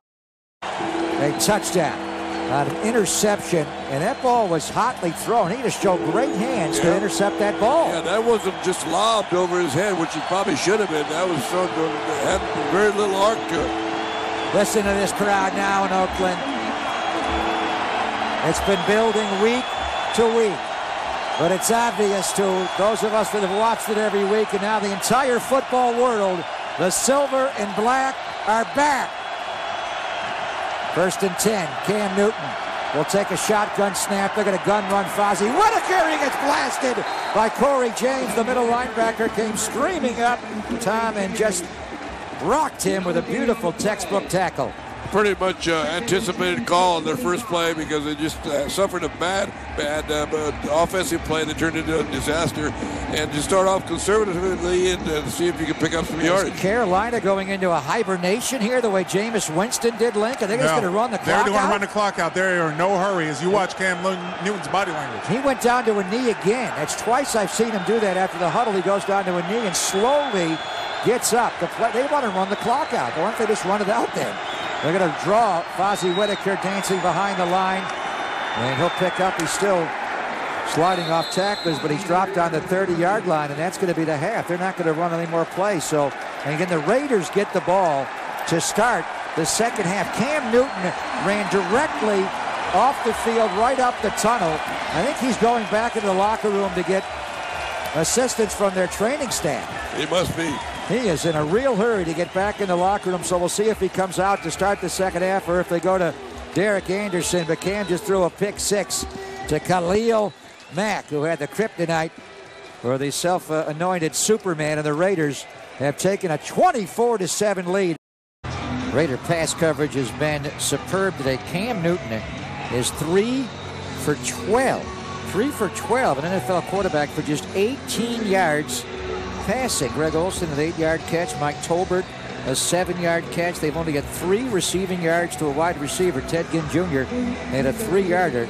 The Raiders outgained Carolina 190 yards to 89. And they possessed the ball for over 18 minutes, Tom. The passing game was great. Let's get the running game going in the second half. But how about the Raider defense with their first defensive touchdown of the year, and it's Khalil Mack who comes up with the pick six. Yeah, great timing for that, boy. And it's going to be interesting how Carolina handles their offensive line, because right before the half, Darrell Williams got hurt. Yeah, he was not in. They had to move the right guard, Trey Turner, over to right tackle to block Khalil on that pick six. Graham Gano, strong leg, will kick towards the black hole end zone. Jalen Richard will come racing up, make the catch on the numbers right at the 4, comes back left 10, 15, 20. Good return out to around the 23-yard line. Kurt Coleman, their safety, in on the tackle, along with David Mayo, a backup linebacker, after a 19-yard return by Jalen Richard. The Raider offense was a lot of pass-heavy emphasis in the first half. Derek Carr was 14 of 19, 167 yards. The touchdown pass to Seth Roberts. Let's get the running game going, Link. They only got I would love it. 28 yards rushing. Latavius Murray, 10 carries for only 15 yards in that first half. I think they'll lean on the run game now. They go double tight end. They open him a shotgun. Derek has Murray to his left in the gun. Murray flares out left. They throw right to Michael Crabtree. That's like a long handoff there in space-time to get Crabtree going. And he's tackled by the corner, Bradbury, after a gain of 9 yards. Typically what Bill Musgrave does, he likes to throw early in games, and then with the lead, he will run heavily in the second half the way Bill Cowher used to do it in Pittsburgh. And Mike Mularkey was his offensive coordinator. Throw to get the lead and then give it to the bus to run the clock out in the second half. 2nd and 1. Menelik Watson comes in as the extra lineman. He's outside of Austin Howard. Ryan Walford outside of him, and Mari Cooper in long. But where'd they hand the ball? He fumbled the snap from center. The Raiders fumbled the snap. Derek's hand is hard. Derek Carr ran away. He got his right hand hurt on that play. Derek Carr did not try to pick up the fumble at all. He raced right into the offensive backfield behind the play. So somehow, and that under center snap from Rodney Hudson, Derek got hurt. He is hurt his throwing hand. Yeah, he came immediately over to the sideline. He just dislocated a finger, Tom, maybe a pinky. Yeah, it looked like the little pinky on his right hand. That'll be excruciating pain, but it could have been a worse the way he was writhing in pain. So maybe they'll just pop that back in, and they'll get to it right away. Dr. King over on the Raiders sideline, but I didn't know if that was a fumble Ruski or what happened there. Derek ran away from the snap, but he never handed the ball off. He just dropped the under center exchange as he got hit in the right pinky finger and dislocated it. Cam, an end around reverse now to Ted Ginn Jr. Great block by Tolbert on Bruce Irvin, and Ginn Jr. gets the edge easily inside the Raider 20 out on the 17-yard line. Clever play. That time they faked the quarterback run off right guard, Tom, and Newton flipped the ball to Ted Ginn Jr., one of their faster players, coming on the end around left for a gain of 13 yards. Yeah, the Carolina guys, the Panthers, trying to take advantage of a turnover with a little trick play. Nothing else has worked very good, so they're just trying to throw the Raider defense off a little bit. This is a big, big chance for Carolina to get back in the ballgame. If they're going to get back into it, they're going to get back into it right now inside the red zone. Here's a lead play. Tolbert ahead of Jonathan Stewart, the big back. Behind the big back will slide inside the Raider 15 down to the 14-yard line. Middle backer Corey James on the tackle for the Raiders. As we're wondering about Derek Carr, Link, you have Matt McGloin is warming up on the Raiders sideline. That's right, Papa. Matt McGloin is warming up. Derek Carr went up into the locker room. I haven't got an official report yet, but he has been taken to the locker room. Well, hopefully it's just a dislocation. There is a concern about maybe it being broken. It's a pinky finger on his throwing hand. Here's Cam Newton now stepping under center. He has Greg Olsen attached as a right wing. Ted Ginn Jr. and Philly Brown are stacked right. Big Kelvin Benjamin left, watched by Sean Smith. Sean's been following him around a lot today. Gun run, Stewart trapped behind the line, comes straight forward, first down, and all the way inside the Raider 5 on the 3-yard line. What a run, Link, by Jonathan Stewart. He is undersized at 5'10", but thick, and he just stayed patient there and waited for it to develop right in the middle of the front, and then he squirted through for 14 yards. Yeah, he hid behind that big offensive line, and as you mentioned, just waited for the hole to open up. He sat back there for a brief second, a little bit delayed, and hit the hole straight up. There was nobody in there. Dan Williams comes waddling in from the sideline to play on the nose, along with Stacy McGee. First and goal to go for the Panthers on the Raider 3. Look out for this quarterback running it here. He has Tolbert to his right and Stewart behind. He will keep it. He will flip to Stewart on the down-the-line option. Well played there by Malcolm Smith time. They gave you all the options there. He faked the handoff to Tolbert. He had Smith to his right. Cam came down the line like an old-school college down-the-line option, and it was taken away for him to run, so he pitched to Stewart, and Malcolm Smith tackled him. Beautiful Raider defense on the goal line. And that's what you have to do. You have to be very patient and defensively. You can't be taking any unnecessary stabs in one of the fakes. Second and goal on the 3-yard line. Devin Funchess, a big receiver right. Calvin Benjamin, a huge receiver left. And here's Cam now going to play action, look right, throw, and bodies falling, and a flag on DJ Hayden. He will get a pass interference call for grabbing Devin Funchess, who's not quite as big as Benjamin, but he's big. Defense, number 25. The ball replaced at the 1-yard line. First down. Somebody has to send a lozenge down to Jerome Boger. He's lost his voice today. Funchess goes 6'4", 225. So Sean Smith has been following Calvin Benjamin around a lot, but they have a second big receiver that they were able to match up, and DJ Hayden just tackled him. Yeah, he didn't. He just literally tackled him. He was beaten to the inside so badly by contact, and I guess he figured. Here's Jonathan Stewart jumping over the pile. A flag came down. I think they had an illegal formation, or it's an offside on the Raiders. Although they had bodies sliding around there. Ed Dixon came in motion, left the tight end, but thought he may have been going forward, but it was not called that way. Offsides on the Raiders. Defense, number 51, lined up in the neutral zone. Half the distance to the goal.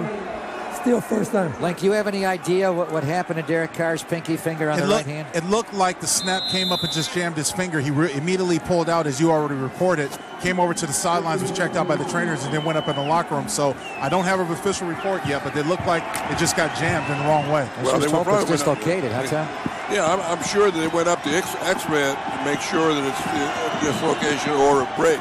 And hopefully it's just a dislocation. There's Stewart now again off the left side. Gets hit and spun around, and the Raider goal line defense will keep him out of the end zone. Danico Autry able to fill that hole, Link. It looked like he was going to spin off of it, but Autry would not allow him to spin off the first hit, and he dropped him. So Raiders hold him out of the end zone on a first down. Really disciplined that last play by the Raiders defense, maintaining the gap integrity, and the Carolina Panthers offensive line got no push that time. Very stout by the defense. This Raider defense has just gotten so much better. First 6 games, they gave up on average 32 points a game. The last 4, of which the Raiders have won all 4, they're giving up on average 20 points a game. Here's Cam Newton now off the left side. Stewart. And this time we'll get into the end zone. Did not get a great push, but got enough off the left side of their offensive line. Danico Autry tried to stand him up, Link, but he kind of tackled him forward as he fell backwards and pulled Stewart in the end zone for a Carolina touchdown. Yeah, that time it was a win by the Carolina Panthers offense, as you mentioned. They had a hole, and it wasn't really a whole lot of push, but you didn't need that much with that big body to get in the hole and score. Mike Remmers, their right tackle, forced to play left tackle with Michael Orr going on IR yesterday, and he's missed since week 3 with a nice kick-out block on Bruce Irvin. They ran behind Tolbert. When they go, they got some big backs here. Mike Tolbert, the former San Diego Chargers, 250 pounds, and Stewart goes 240, and the quarterback is 245 pounds. Here's Graham Gano with a point after. Well, things have certainly gotten a little bit depressed around here with the Derek Carr injury, the fumble, and the Carolina touchdown. Lead is down to 11, and Graham Gano at that point after blocked. The Raiders blocked it right in the middle of the front to keep it at 24-13. It was hit a little bit low, but it was blocked right over the head of the center as Graham Gano, as the point after blocked, his 3rd missed extra point of the year. I think Danico Autry got it again. Looks like Matt McGloin will come in to quarterback the team at least this series. Graham Gano will kick off for the Panthers after his extra point was blocked. High, deep kick. Strong-legged kicker Richard, only a yard or 2 deep in the end zone, but he will take a touchback as that ball was lofted high. And the Raiders will take it on their 25 when we come back, and it will be Matt McGloin, who was warming up on the Raiders sideline, and will come in and quarterback the team for Derek Carr. And they're going to crowd the box here. Here's a run. Latavius Murray coming wide left, and he gets about 4 yards, Link, but the Carolina Panthers built at least an 8-man, maybe a 9-man box. They were all over it. Their middle backer, A.J. Klein, playing for the concussed, inactive Luke Kuechly, made the tackle, but they loaded the box there with McGloin in the game. They loaded the box, and they wanted to keep Davis Sr., the linebacker, free because he's got such great range to make plays. It's going to be difficult if you're going to try to run the ball, especially they're expecting it with you play with second-string quarterback. And he's their playmaking will linebacker, Thomas Davis, at age 33, first-time Pro Bowler a year ago. Murray still got 4 yards when they had that loaded box, and they're loading it again. Here's Trey Boston blitzing the safety. Murray comes wide right away from the blitz, and he's able to pick up a few more to bring up a 3rd down and short. 3rd down and 1 or 2. Thomas Davis did make the tackle, Tom, but it's quite obvious Sean McDermott, the Panther defensive coordinator here, is bringing safeties down and loading that box to slam the run game, minus Derek Carr, quarterback. Well, he's going to challenge the Raiders to automatize to a pass and take advantage of a young quarterback who hasn't played a lot. Matt McGloin's very capable, though. His 2013 rookie year, he had 7 games and 6 game starts. 6 games he started. Well, they come blitzing in the A-gap. The ball goes to Murray. A flag came down. Murray runs for a 1st down, but a flag came down. They may have jumped off sides. It's illegal formation on the guys. On the Raiders? On the Raiders. Yeah. Boy, Carolina, how many guys they have in the line of scrimmage? Here's Boger. Illegal shift. It's against the Raiders. Offense. Number 10 and number 15. They were both moving. 5-yard Crabtree penalty. and Roberts. Replay, 3rd down. Raiders thought they may have jumped off sides, Link, because they must have had 9 guys on the line of scrimmage, and that ball was snapped. There's no doubt about it. They're all gap shooting, and it's difficult to run any type of pull where you're pulling linemen when you have shooting gaps because you get a lot of leakage. Well, if you're calling plays here, Matt McGloin can play. I mean, we've seen him make some throws. Yeah, he can throw. They are just giving you the matchups on the outside, and they typically don't play man. They play zone, but if they're loading the box like this, they got to play man. Yeah, McGloin goes in the gun. He has Latavius Murray to his left. Amari Cooper goes out wide left, one-on-one against the rookie Daryl Worley, and they go slot right. Actually, 3 receivers right from in to out. Roberts, Wolfer, the tight end, Crabtree outside the numbers. 3rd down, 7 for Matt McGloin. Likely his first pass of the year. Wearing number 14 in his black jersey. Trey Boston comes down. They're going to blitz him off the edge. Nobody picked him up, and he sacks McGloin, but McGloin came forward with the arm enough to get the incomplete pass. Boy, they blew their protection there, Link. Nobody picked up Trey Boston, the free safety, and he came down and showed it early and came off the Raider left side of their offensive line, and nobody blocked him at all. Well, they showed a double A-gap blitz, and what it normally has when you're in a shotgun formation, everybody from left tackle to right tackle have to slide right to take all the gaps. Then the running back comes out of the backfield and takes the end man on the line of scrimmage. Here comes Derek Carr out of the tunnel. He's wearing a glove. That's the big ovation. Can he quarterback with a glove? He does not like wearing a glove on his right hand, but he has no choice here. He will have to. Marquette King will punt it away. Ted Ginn Jr. at a high punt. Where are the gunners? They don't get there, and Ginn Jr. comes straight ahead. James Cowser will make the tackle trying to strip Ted Ginn Jr. That punt was up 4.8 seconds time. They must have doubled the gunners there. Well, they held up enough, and you almost outkicked the coverage, really. It was up 5 seconds, though. Receiving team. There's a hold on 57. Carolina. 10-yard penalty from the end of the kick. Carolina keeps the ball. Timeout. That was a 56-yard punt by Marquette King. Jeremy Cash, a backup linebacker, is called for a hold, so their drive start will not be nearly as good. That was a big-time punt by Marquette King. 1st and 10, Panthers on their 8-yard line. Funchess goes in motion right. Cam, handoff, Jonathan Stewart straight ahead. Good run. Out across the 10, up to around the 12-yard line. Raider nose tackle Dan Williams on the tackle. But he picked up 4 straight ahead. Derek Carr wearing a glove over on the Raider sideline. We assume that the right pinky finger, Tom, was dislocated and not broken. Otherwise, he more likely would not be able to come back into the game. Yeah, I agree, with a broken finger. He does not like wearing gloves. We'll detail his concern about that when the Raiders get the ball back, but he has no choice. Cam Newton now audibilizing at the line of scrimmage. Play clock under 10. He shifts the back. Stewart to his right. He has a slot left. And Ted Ginn Jr. right. Cam looking left, throws into a crowd. Well covered there by Sean Smith, slapping the ball away from Calvin Benjamin, the big receiver. Sean Smith has followed him around all day today. The biggest corner in football, going with the biggest wide receiver in football. And Sean is having his best game as a Raider today. He's not letting Benjamin get open at all. That was an audible. You saw Cam Newton give a sign with both fists like he was digging into the ground on both sides. So that had to be a dig route on both sides. Now Sean Smith picks up Devin Funchess. Benjamin's off the field. They go 3 receivers left. Funchess outside. And they got the fast guys, Ginn Jr. and Philly Brown also there. Cam Newton back off his back foot, just throws a bomb to Ted Ginn Jr. He made the catch. He's gone. A post route. This guy is so fast. Touchdown Panthers. He's the fastest guy in the field. He ran right by T.J. Carey. 88 yards on the post route. Looked like he was back at Ohio State running back that kickoff in a championship game. He got behind everybody. And Cam Newton off his back foot threw a beautiful post route and hit it exactly right in the middle of the field, over the top of everything for a Carolina bomb touchdown. Once again, just like in the San Diego game, our safeties are playing incredibly shallow against an all-receiver set, and there was nobody back there. Carl Joseph, where's Reggie Nelson? Carl Joseph was on the other side. Reggie was on that hash time, and you got to be the deepest of the deepest. I would think so. Reggie well, he took Philly Brown inside and left Carey one-on-one. Carolina's going for 2 here to make it 24-21 and make it a field goal game. This game was 24-7 at halftime. Raiders. Then Derek Carr got hurt on the snap from Rodney Hudson, and the whole thing's crashing.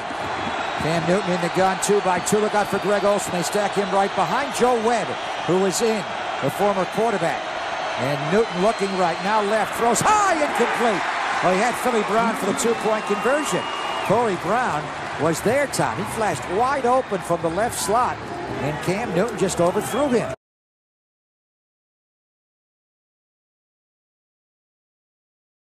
All right, Tim. By the way, I think you noted New England has come from behind to take that lead. The Raiders and Patriots have the best record in the AFC at 8-2. Derek Carr again will come in and quarterback the team with a right glove on. He does not like throwing with a glove. Even when it's very rainy, he will not wear a glove on his hand. But in this situation, he has no choice. Jalen Richard will take a right knee, and it will be a touchback. So Derek Carr will come back out to, and he gets a big ovation here. The main reason he does not like wearing the glove is he said the arm is just way stronger than usual, Tom. It's hard for him to gauge the deep stuff because the ball, when he wears the glove, he has warmed up with it, obviously, to try it out. The ball just takes off and flies. So we'll see. He said you can really throw the ball. There's some accuracy issues, but we assume it's a dislocated pinky finger. He has no choice. He's wearing a right glove, no left glove. Yeah, right now it's for protection only, really. Yeah, let's see if he can throw with it. He drop right back. First throw, middle. Caught. Clive Walford on the in cut. First down, Raiders. Fine there, Tom. Gain out to the 42-yard line. That answer your question? Looked like Derek Carr there. Clive Walford got hit by Kurt Coleman, a 17-yard gain. And that'll loosen him up a little bit if they're worried about Carolina expecting Derek not to be able to throw the ball. Good to throw at the first play. Now we'll see if the Raiders can get the running game going. They have Jameis Alawali, the lone back, the fullback, and they go 2 by 2. To the right is Michael Crabtree and the tight end Clive Walford. To the left is Seth Roberts and Amari Cooper. And Derek wants Roberts to move in motion to the right, so they go 3 that side. They single up Cooper left. Derek back, looking left for Cooper. Sit down route and a short gain.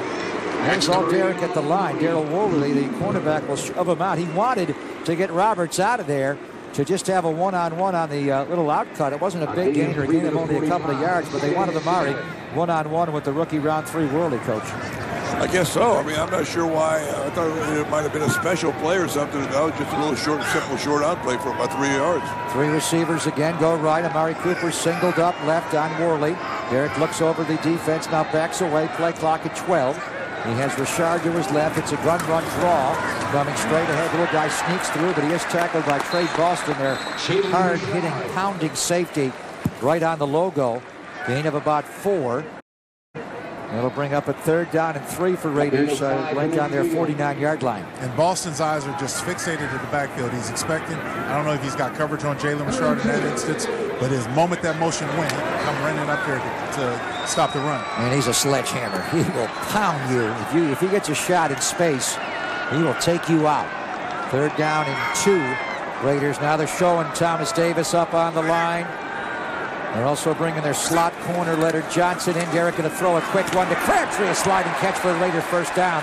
He had to go down low as they blitzed. Leonard Johnson linked the nickel corner, so Kurt Coleman, the safety, rolled up. There was a window there, and Derek got it out fast. Crabtree slid down to make the catch to gain 3 on 3rd and 2. Austin Howard did a great job at reading last minute, bouncing out there. Him and Gabe Jackson were able to pick up that blitz and save the shot on the quarterback. First down, Raiders. Jalen Richard again stays in the game. A lot of work for Jalen today, returning kickoffs and punts, and he's one of the top running backs, but DeAndre Washington inactive today. Derek in the gun. It's a gun run.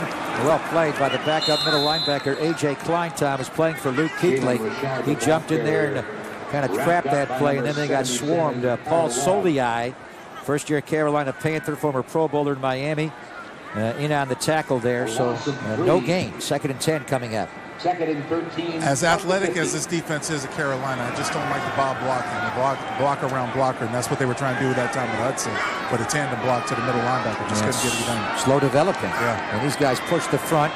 Klein showing a blitz in the B gap. Now back away. Play coverage. They're going to rush forward. Derek Carr back on 2nd and 10. Gets hit. Gets off a sack. Gets hit. Throws. Intercepted by Thomas Davis. Down the sideline by Seth Roberts. He's inside the Raider 30. He's knocked out of bounds inside the 30, and he's stepping out of bounds. Let's see if they mark him. And also, Gabe Jackson is slow to get up. Is he okay? Gabe, he's okay. He's okay. He went for the tackle. Yeah, I thought for a moment he hurt his leg. He's moving very slowly off the field. He had to go low to make the tackle on Thomas Davis, who just kind of spied it there, Tom. He was reading the middle of the field as Derek tried to throw back, I think, to Clive Walford.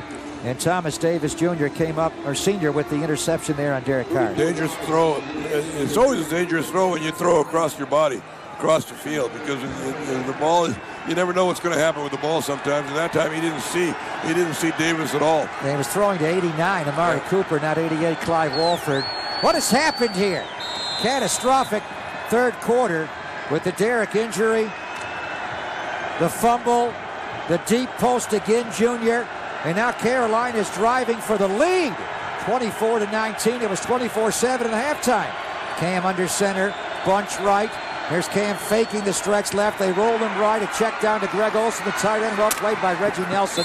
They'll bump that out. Greg Olsen has had a really quiet day, almost eerily quiet. Raiders played that decently. He gained about 5. Raiders are either jamming him, Link, or not letting him get free, but they have not targeted Greg Olsen very much today. Just one time the entire half for that 8-yard reception. Well, you know, Cam hasn't been exactly accurate with his passes, so they haven't had a lot of opportunities, but they're increasing now with the way the Raiders are playing the second half. And that gained 3 yards, not 5. 2nd and 7. They put Cam in the gun. Ed Dixon lines up like a fullback to his side, and Stewart is just behind him. So they have a multi-pronged running attack. They send Ted Ginn Jr. in motion. He runs into the tight end Dixon, and they still pick up yardage for the first down. The whole play was a mess. Ted Ginn Jr. Link came in ghost motion. I've never seen that, but they had the tight end up, and Ginn Jr. ran right into him. Yeah, they all stopped. Everybody stopped. They still gave it to Stewart, and he still picked up 7-8 positive yards for a first down. How about that? That is the best, worst run I've ever seen. What's going on here? They're inside the red zone. This place has gotten quiet, Tom. Yeah, sure has. Yeah. Defense needs to make a play. Now Cam in the gun. Ed Dixon lines up. As a left tight end, they send Philly Brown in motion. They line him up in the backfield behind Cam. What are they up to? It's a straight give to Stewart off the left side. Well, Mike Shula is just this running game was a state-of-the-art running game last year. The Panthers led the league in scoring last year. They scored 500 points, and their running game was just, there's so many different guys going different directions, Tom. It is complicated. Yeah, right now they're just they're not going to try anything too tricky because they got a makeshift offensive line, and that's always becomes an issue. They don't have their left tackle, their center, or their right tackle to move to left tackle and the backup right tackle. They've got 4 profound injuries. Their guards are healthy. Here's a play action. Newton wide open left flat. He finally saw Ginn Jr. and he runs by Sean Smith, breaks a tackle, breaks another tackle. 1st and goal to go Carolina on the 3-yard line. That took Cam Newton eternity to see it.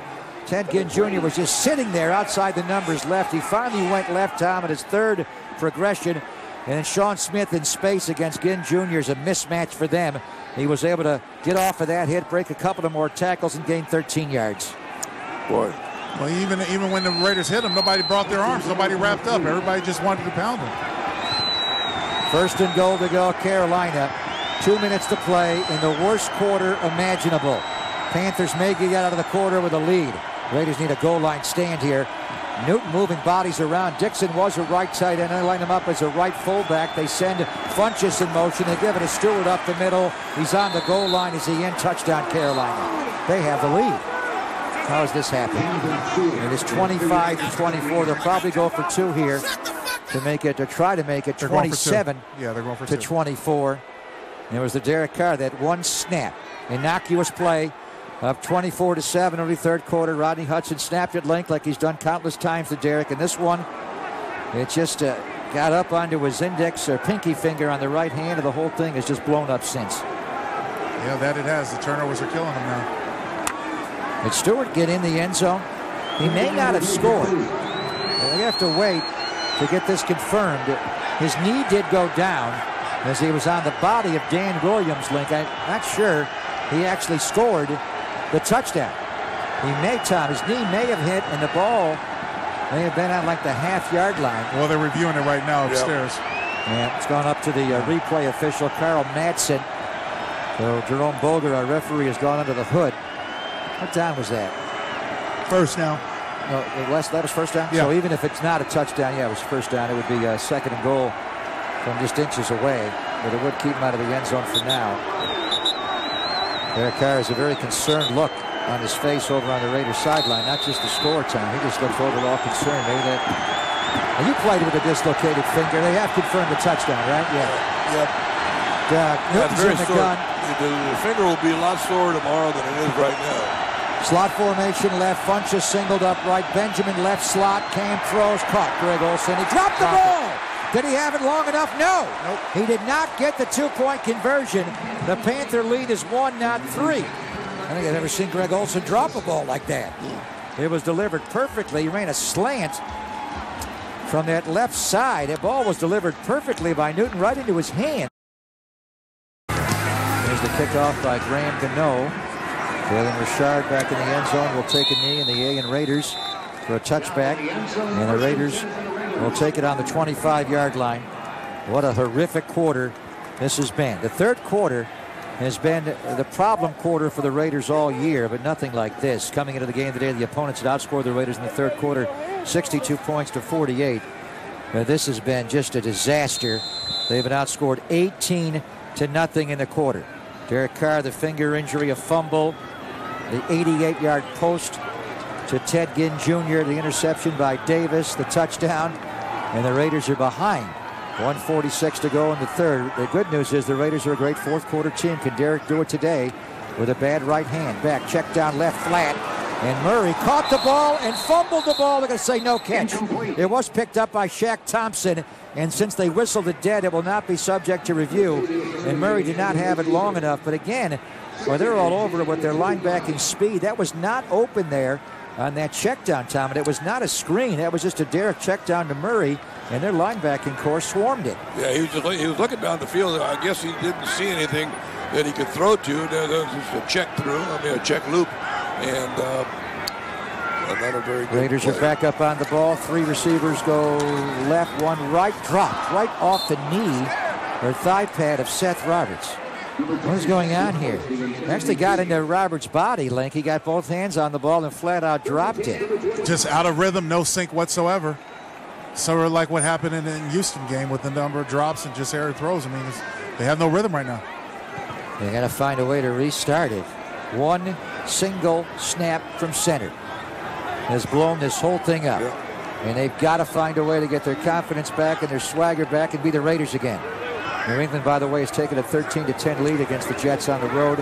Here's Derek Carr back, looking left, throws a bullet wide. It's incomplete.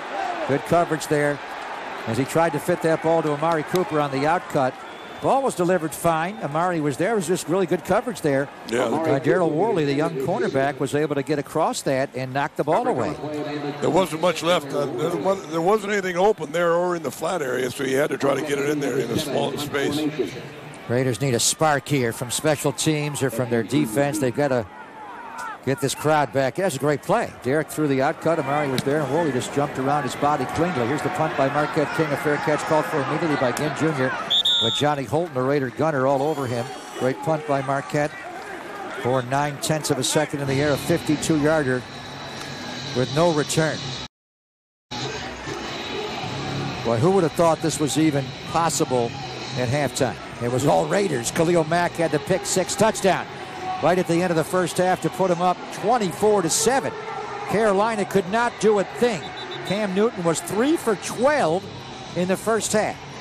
And they just got to get this third quarter to end as soon as possible. But they've got to find a way, Tom, to reignite the energy in the stadium.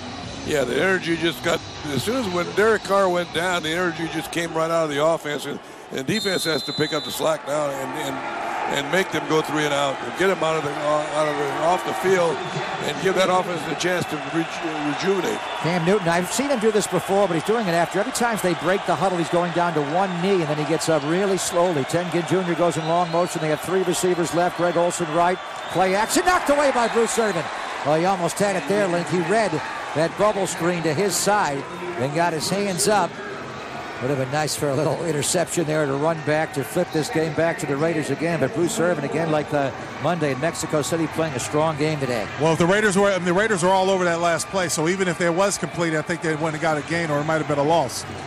But we know usually Cam Newton, when he comes in for a series, he goes down to one knee to deliver the play in the huddle, and has his running back help him up. Cam now in the shotgun. He has 3 receivers go right. And now Greg Olsen will move in motion across the formation left. So it's 2 left, 2 right. It's a A block by Olsen on the end. Irvin, a crackback block, Lincoln. He got the handoff to Fozzie Whitaker along the left side and a 5-yard gain. So they motioned Greg Olsen from the right side to the left side. He turned and came back, and he cracked on Bruce Irvin to get that left edge for a gain of about 5 to Whitaker. Yeah, we used to call that 99 bunch crunch, where you have the outside receiver or tight end come back and crunch the end, and then the tackle would pull around him, and that's what they did on that last play. 3rd down and 5. Jonathan Stewart back in behind Cam. Cam wants Funchess to stay on that side. They're going to move Benjamin. They're moving people around here late. Play clock at 8, 7, 6. Benjamin has no idea where to go. He finally gets lined up 4, 3. Cam will take the snap from center. Poised in the pocket. Somehow got the ball away, and it's caught by Olsen out of bounds. Just out of bounds on the corner route. Well, Cam Newton is so poised. Got a flag down, guys. Holding against the Raiders. Defensive holding. Automatic first down. It's on the whole other side of the field. It had nothing to do with the play at all. While the quarterback was still in the pocket. Holding. Defense, number 25. DJ Hayden. 5-yard penalty. Automatic first down. Now, he may have been looking that way, but he eventually went right on the corner route to Olsen. It had nothing to do with the play at all. And that's a really hard penalty. Boy, DJ's playing like his feet are in mud. He is not even moving when the receivers are making him. He's just reaching out, grabbing. He just tackled him. Yeah, well, that last time, yeah, you're right. He tackled Funchess. He went for him high. Funchess is a big man. First of all, as Lincoln said, his feet didn't move. Your feet have to move. 1st and 10, Carolina on the hold on DJ. Final seconds of this 3rd quarter, which cannot end quickly enough. Then a disaster. Dixon goes in motion right, 3 receivers right. Handoff, Jonathan Stewart straight ahead. Khalil Mack came slanting down from his end position to make the tackle on the final play of this 3rd quarter. By far the worst quarter of the year for the Raiders. They came into the second half with such momentum, up 24-7. A pick 6 by Mack right before halftime, and then the Derek Pinky injury, and the whole thing has exploded. But they do have 4 fourth-quarter comebacks, so they can come back here. Gino Gradkowski, their center, is down to injury, and he's the backup center to Ryan Khalil, the 5-time Pro Bowler. We'll check out. Actually, the quarter's not over yet. We have 11 seconds to play. Injury timeout. Still, the injury timeout has been taken. Gino Gradkowski, former Baltimore Raven, also with a knee injury. He had a knee injury coming into the game that they weren't sure if he was going to play. He's playing for Ryan Khalil, who is a 5-time Pro Bowler at center. He's out with a shoulder injury. And now they have Tyler Larson snapping the ball. So I don't even know if he can't play, Link. They may not have any more linemen available. Well, I see another number 61 standing on the sideline. David Yankee, former Stanford Cardinal.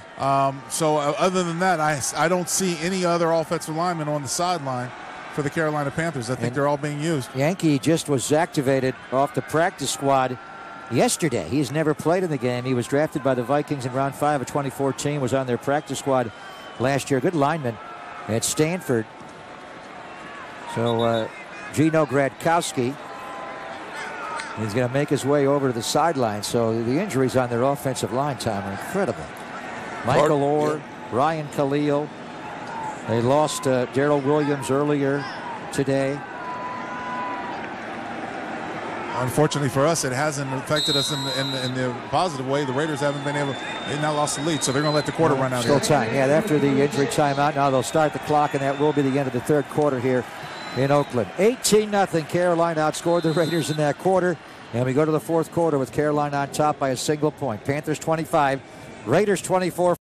Raiders 2 turnovers, outgained 155 yards to 42 and outscored 18-0. Cam Newton back, flushed out of the pocket to his right, being chased, and he gets Greg Olsen up the sideline for a first down.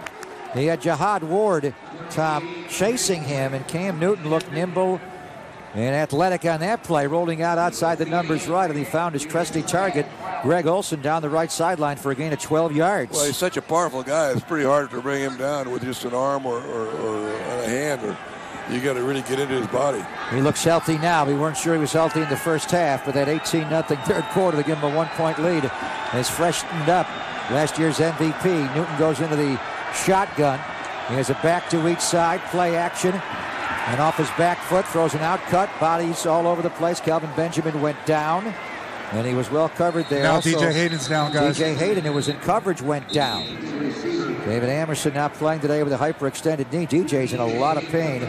Scott Touche will race to him, along with H. Rod Martin and Dr. Warren King. Jack Del Rio was standing right there where he went down.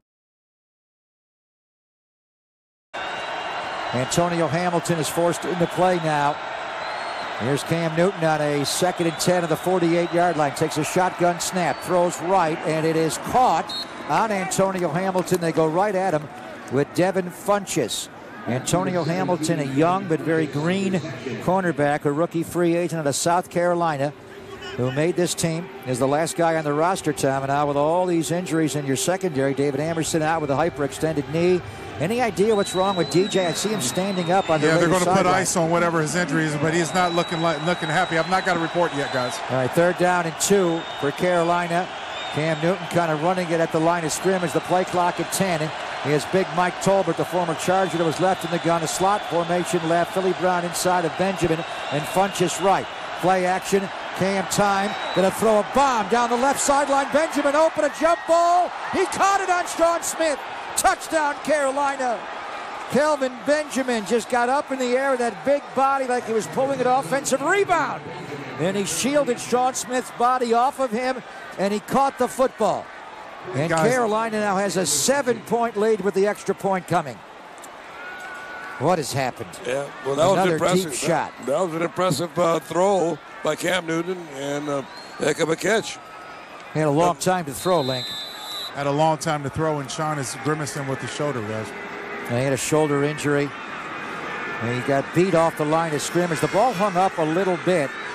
And then Benjamin, with that massive body, just fought for the ball and took it away like he's Moses Malone. There's the point after by Graham Gano. And the Raiders are down 8 points.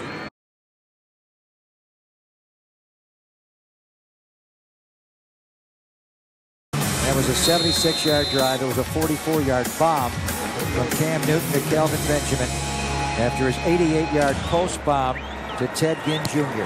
Carolina's outscored the Raiders 25-0 since Derek Carr injured that pinky finger on his right hand. Graham Gano will pick up another touchback as it goes deep into the end zone here, and Jalen Richard will take a touchback. Let's pause 10 seconds for station identification. You're listening to Compass Media Networks. This is the NFL.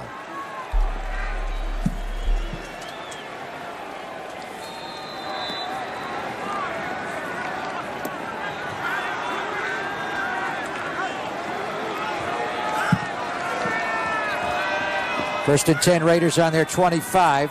Panthers are showing linebacker blitzes. They come. Quick throw out to Crabtree. Wide throw by Carr, but a nice catch by Crabtree down the sideline. He's pushed out of bounds by Darryl Worley, their rookie safety.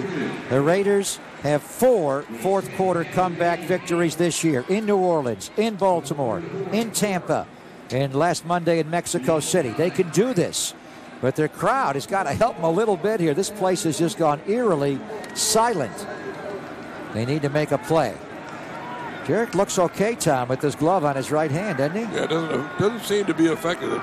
They can do this. Yeah. Robertson, Cooper right, Crabtree left. Jarek in the gun, showing blitz again from Coleman, the safety. He comes off the edge, gun run to Murray straight ahead. First down Raiders.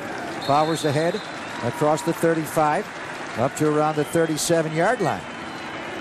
Menelik Watson was in. He will stay in as they'll leave that extra lineman in the game. Jalen Richard will come in and replace Latavius Murray as the Raider running back. A lot of football to go. You're down only 1 score. You're down 8 points with 12.5 to play. Derek stays in the shotgun wearing a glove on that right hand for the first time in his life in a game. Toss sweep to Jalen Richard. And it gets off the tackle of the corner, Bradbury. They didn't block him, but he made that play. And a flag came in right at the end of the play. And we'll see what that's for. But a nice little quick toss sweep to the right side to get that right edge fast for a gain of about 8 yards. Jerome Boulder, what's the flag Personal for? Foul, grabbing the face mask. It's on Carolina. Number 56. It's on A.J. Klein. Automatic. Now that's the kind of play that can spark you. This is 15 extra yards. The Raiders desperately need now. They'll go into Carolina territory inside the Panther 40 time on the Panther 39-yard line. Yeah, you need something like this. You're right, to straighten out the drive a little bit more, lengthen it out a little bit more, give the Raiders a little spark, get some momentum, because they lost. The life came out of them when Derek Carr got hurt. It was like somebody punched a hole in a bubble. But he's back, and he's fine. Let's go. Derek in the shotgun. Murray to his right, runs a little pivot right over the middle, check down, throw behind Murray, but he makes the catch, and A.J. Klein will tackle him. Just a quick little circle route after the play action link to Murray the whole way for a gain of 4 yards. Well, you're wondering what's going to get the crowd back in. You got to make some plays. Right now, after that third quarter, you can understand why they're dead and contemplating what to do. So they got to give them something to cheer about. There's a lot of football to go, and this is a huge football game.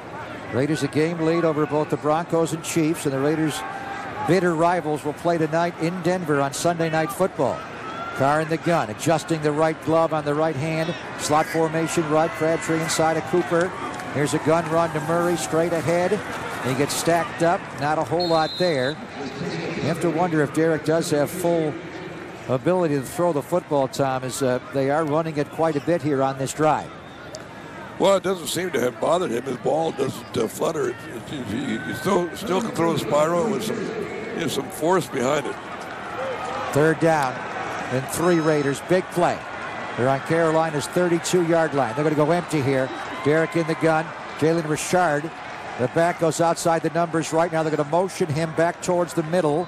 He lines up over the other side. So 3 receivers left, 2 right. Derek back on third down. Quick throw and a catch by Crabtree. First down. Dropped on Carolina's 25-yard line by Bradbury. It's hard to cover when you've got 5 eligibles all moving around like that. You motion Richard late, Tom. It's just a quick pitch and catch to pick up the yardage on 3rd and 2. Yeah, all that motion and all the shifting and all that, he just tries to get the defense a little off balance that time. And that time the corner on that side, I'm not even sure who the corner was. He fell down. I think it was Johnson. Yeah, the slot corner, Johnson, fell down. So Bradbury, the other corner, the rookie, had to make the tackle. Derek in the gun. A quick toss sweep. Donald Penn trying to get the left edge. Did not do it. A.J. Klein has played well today. He's in the spot of Luke Kuechly, arguably one of the greatest linebackers to ever play the game. But Kuechly did miss 3 games early last year with a concussion, and the Panthers went 3-0 without him because of the play of A.J. Klein. He could be a starting Mike linebacker in this league, but right now he's behind Luke Kuechly. Loss of a yard. That's twice linked. They've gone to those quick toss sweeps out of the gun. 1 right and that time left. Lost a yard. Now they go empty. Derek in the gun. 2 receivers left. Robertson, Cooper. 3 right, including Rivera, the tight end. Derek back. Time. Throws. Deep shot for the end zone for Crabtree. Overthrew him. Overthrew him badly. Good coverage there. The rookie corner, Bradbury, Tom, was on top, and the ball went over the top of all of them. Not close. Yeah, that time they had every receiver that was out just ran a streak route. It was up to Derek to make his choice.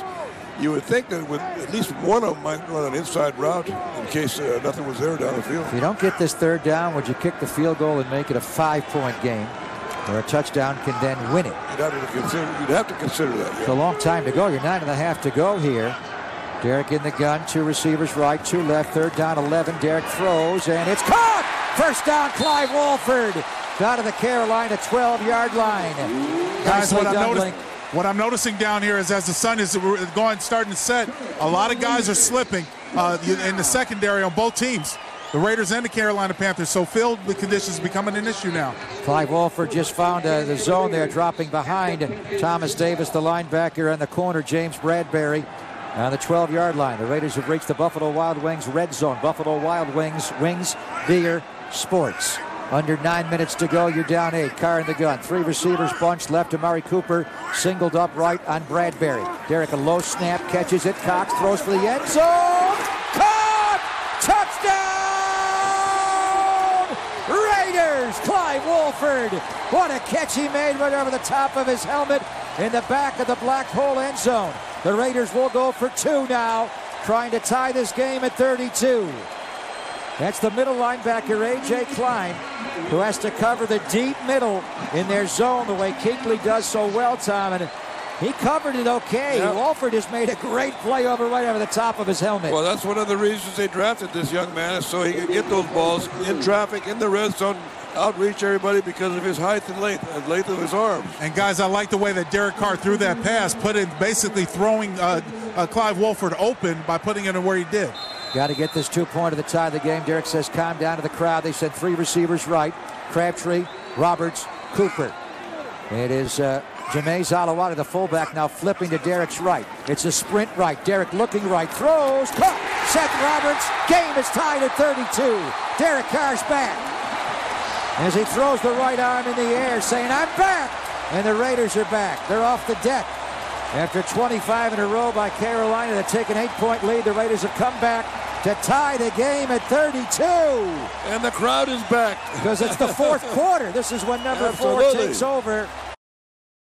Ice Cube. Cube is in the house today. Sang the Raider anthem a few years ago. Huge fan down in L.A. and now here in Oakland as the Raiders have tied this game at 32. By the way, New England down a point. Tom Brady just hit former Buffalo Bill turned Patriot receiver Chris Hogan right through the middle of a jet zone.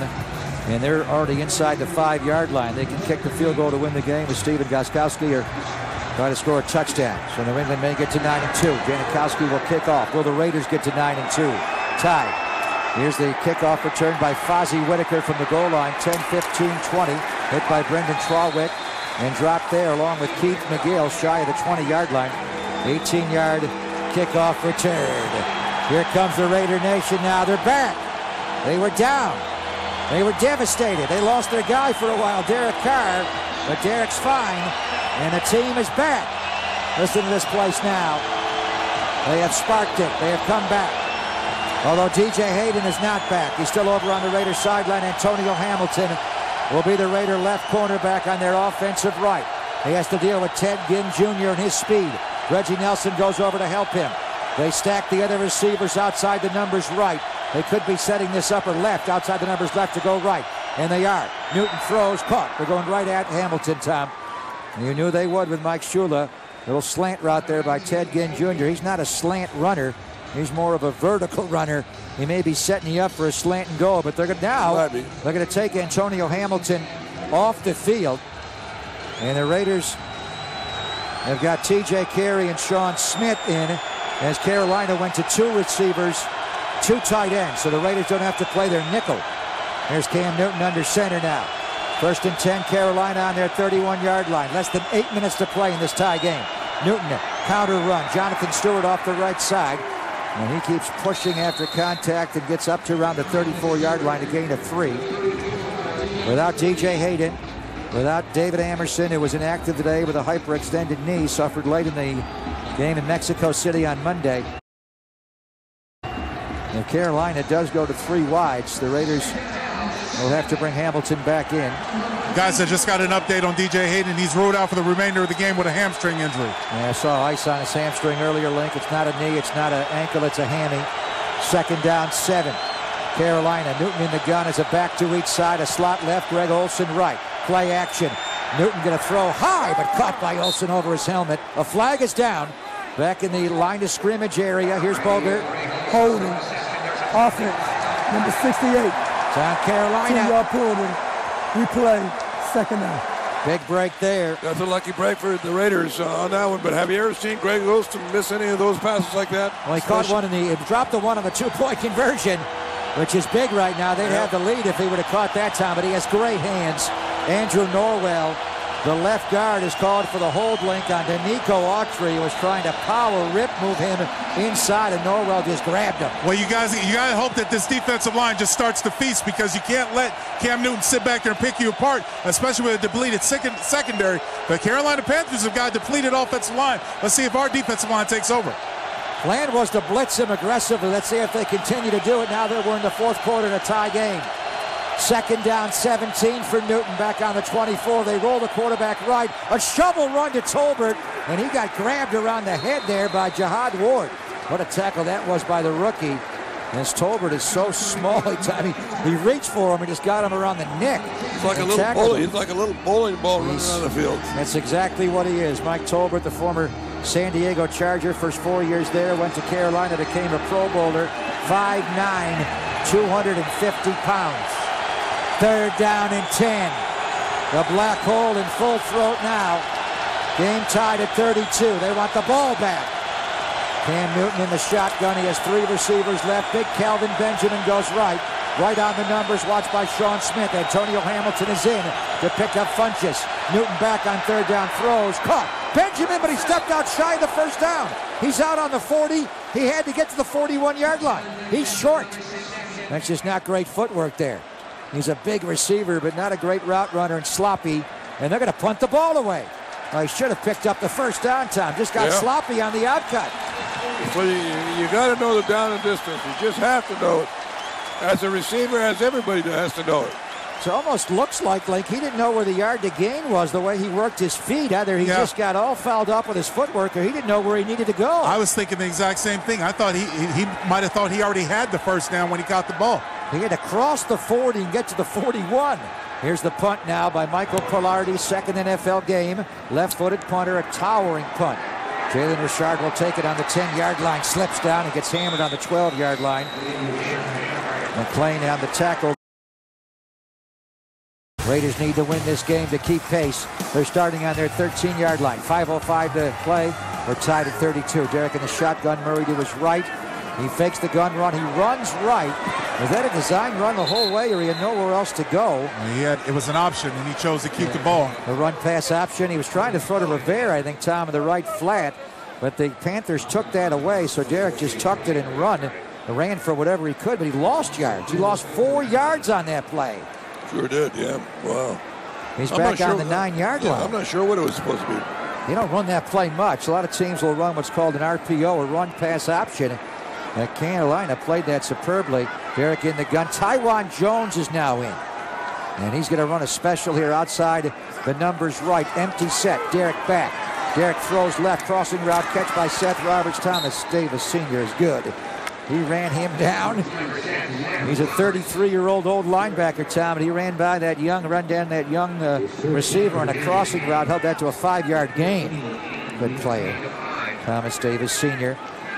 3rd down coming up, 3rd and 9. A humongous play here as we approach 4.5 minutes to play in the football game, tied at 32. Raiders go 3 receivers right. Crabtree, Roberts, Cooper. And they single up Michael Rivera left on a corner. Tywan Jones stays in the game here. He's to Carr's left in the gun. 3rd and 9. Derek checks it over. Play clock at 3, 2, 1. Just snaps it. Derek back. Time. Steps up. Time. Throws a bomb for Michael Crabtree. He caught it! He caught it! He caught it! He caught it inside the 40-yard line. He was also interfered with by A.J. Klein. They're going out Kuechly's replacement on the deep shot over the top. Michael Crabtree lost his helmet again, but this time did not lose the football. A 47-yard gain to Carolina's 37. Defense number 56. They pulled this decline. The result of the play is the 1st down. What a shot there. What a great play what a great throw, really. And what a great catch by Crabtree. Crabtree is just an amazing catcher with those big meat hooks of his. He really put the claw on at that time. And great recognition when Derek Carr knew that he had a linebacker covering his receiver down the middle of the field for him to go and throw it deep and put it up where he can catch it. That's the loss of Kuechly. Kuechly is such a great player. And in this defense, they require the middle linebacker to cover the middle of the field a lot, and the Raiders went right at it. Now you're almost in field goal range. Derek Carr has Latavius Murray to his left. Low snap, a gun run straight ahead inside the 35. Powers ahead to around the 32-yard line. Sebastian Janikowski will now start to kick into the net. He does not like going towards these uprights. These are the black hole uprights, Link. We have no wind today to speak of, correct? No wind down here, and Seabass is warming up right as we speak. At 18 to whatever yard line you're on. The Raiders are on their 32 right now. It'd be a 50-yard field goal. You'd like a touchdown to take the lead back. Derek in the gun. He has 2 receivers right. Roberts inside of Amari Cooper. Michael Crabtree left. Play clock under 10. Derek with Murray to his left on 2nd down. Panthers showing blitz. Here they come, Coleman. Oh, it's a play pass to Crabtree down the sideline. He caught this one. He's inbounds inside the 20-yard line, right over the top. What a catch by Crabtree. On the back shoulder outside against Darryl Worley, Tom. Beautifully placed by Derek Carr. And what a catch there by Michael Crabtree again. Not much the defender can do. Well, especially Crabtree got away with a little shove. Slight push. And guys, that was a side adjustment. Yeah. I don't know if you noticed that because Derek Carr gave him the signal. It was a side adjustment. They had a run set up, and he knew he had one-on-one coverage and took that play. Ron Rivera may want to challenge this. The Crabtree got that second foot down. I think he did, but it was really close. He got the right one. He dragged the left one. He got it down. Inside the red zone now. Low snap from center. Hand off to Murray. Straight ahead. Off a tackle. Off another one. He's down to the 10-yard line. Well, right now the field goal would be a chip shot. You want to work the clock down. Carolina has 3 timeouts remaining, Tom. So when will Ron Rivera begin to call timeout here to give his team a chance to come back? I don't know, but right now I would be thinking touchdown, not field goal. Yeah, for the Raiders. Yep. But Rivera's got to be thinking, I've got to give Cam Newton a chance to respond, whether we're down 3 or 7. And the Raiders are going to stay in that huddle and work this clock down. They break the huddle with 12 on the play clock. 2:43 to play. We are tied at 32. What a roller coaster this game has been. Carr in the gun, Murray to his right. Slot left, low snap again. They give it to Murray. And able to jump over the pile and get inside the 10. Does not pick up the first down. Now Darrell Worley and Amari Cooper have to be separated after the play. Don't take a personal foul now. And a timeout is called by Ron Rivera of the Panthers. They have 2 timeouts remaining. And 2 minutes and 29 seconds to play in the game. Now here is a huge play. On 3rd down and 1 here, if you pick up this first down, you can start to run this clock down, Tom, under 2 minutes. Whether you score a touchdown or a field goal, you prefer a touchdown, obviously, to make the lead more sizable. But you just get the first down here, you can begin to mitigate the time that Cam will have back to respond, no matter what you score. Well, yeah, timing is everything, and you'd be surprised how many people don't really consider all the ifs and outs. But there's 1,000 different things that can happen with the clock. But you say if you make the first down, then it's really all the Raiders. The Raiders have everything in hand. What you'd like to do is take the clock down to 1 and kick the field goal to beat them.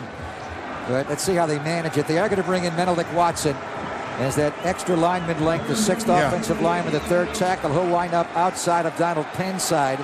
And they're going heavy that side with 2 receivers. And watch how the safeties are going to come down on either side, on the open side, and play it as the end pinches in. Here they come. Davis Sr. in the gap. Klein in the gap. Amari singled up. Right gun run. Latavius Murray straight ahead. First down, Raiders!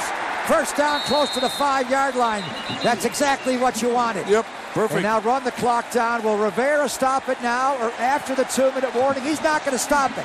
So they're going to take this down to the 2-minute warning. They will have 2 timeouts left, and the Raiders will go for the end zone of the touchdown lead or get a field goal for a 3-point lead, but Carolina is not going to have much time to respond. What a game. 24-7 up to 25-24 down to tied at 32 to trying to win the game in the final 2 minutes. Raiders trying to retake the lead here from the Carolina 6. We're tied at 32. With 2 minutes to go. Slot right, Amari Cooper inside of Michael Crabtree. Amari inside the numbers, Cooper outside. Carr in the gun, Murray to his left. Menelik is in, low snap again, handoff Murray straight ahead. He gets picked up and planted by K'Wan Short. Timeout, Ron Rivera. Yeah, I mean, this is a place, Greg and Link, where you would like the center to, the quarterback to be able to get under the center, just for the variety of plays you can run like that. Yeah, the gun runs do limit you a little bit, Link. Yeah. Rodney Hudson, like he did in Mexico City the other night, a lot of these snaps from center have been low, and Dimmock's playing with a bad right index finger, pinky finger. Yeah, I'm not sure what's going on with that. I mean, there's been some that have been close to almost skipping back to him, which is awfully dangerous. But I agree with Coach. You wish you could go under center. And right now, what the Carolina Panthers are doing on defense is they're just shooting the gaps with their linebackers, and they are slanting with their defensive line. So they are trying to clog up every gap from end to end on that offensive line. Raiders take out Clive Walford, the tight end, bring in Andre Holmes. A very good pass, run blocking receiver, but he's also a good target in the red zone here. And they're going to empty the backfield here. Carr's going in the gun, but Murray is not to his side. We'll see if they motion him. But right now he's outside the numbers left. They are going to motion him, and Davis does follow. So it's a man on the goal line. We'll see. Slot right. Holmes inside of Cooper. They fake the gun run. Derek looks left, throws back in the end zone, dropped. He had him in the baseline of the end zone. It was Andre Holmes who got free. And Derek threw it a little bit behind him on the coverage of the nickelback, Leonard Johnson. And that stops the clock without having to force Carolina to call a timeout. So it's 3rd down now, and Carolina has one more timeout to go, and we have 1:51 to play in the game. So now you want a touchdown. I mean, you did all the time, but you would have liked to have taken the game clock as far down as you can. But with that stoppage of play now, and Graham Gano has made a 59-yard field goal in his career. You want a touchdown here. 3 receivers go right.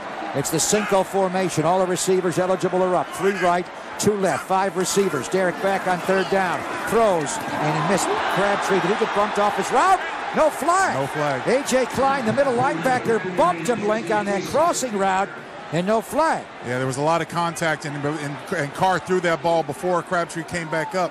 It looked like he might have slipped down, but Klein reached out and grabbed him, and there was no flag. Did he slip, Tom, or did he get pulled? It was hard for me to tell. He got grabbed. Yeah, he got grabbed. He got grabbed blatantly. How do it you wasn't miss even that? a bump. It was a grab. I mean, they have an official to see every eligible receiver defender combination on the field, Tom, and that was way out in the middle of the field in space. How do you miss that call? Oh, my. So Janikowski will kick the field goal for a 3-point lead. Kondo to King. Janikowski splits the uprights, and the Raiders take the lead at 35-32. You wanted the touchdown, especially when you threw on 2nd down. Yeah. So now you've given Cam Newton 1 minute and 45 seconds to come back. They have Graham Gano, who has a really strong leg. He has made a 59-yard field goal in his career.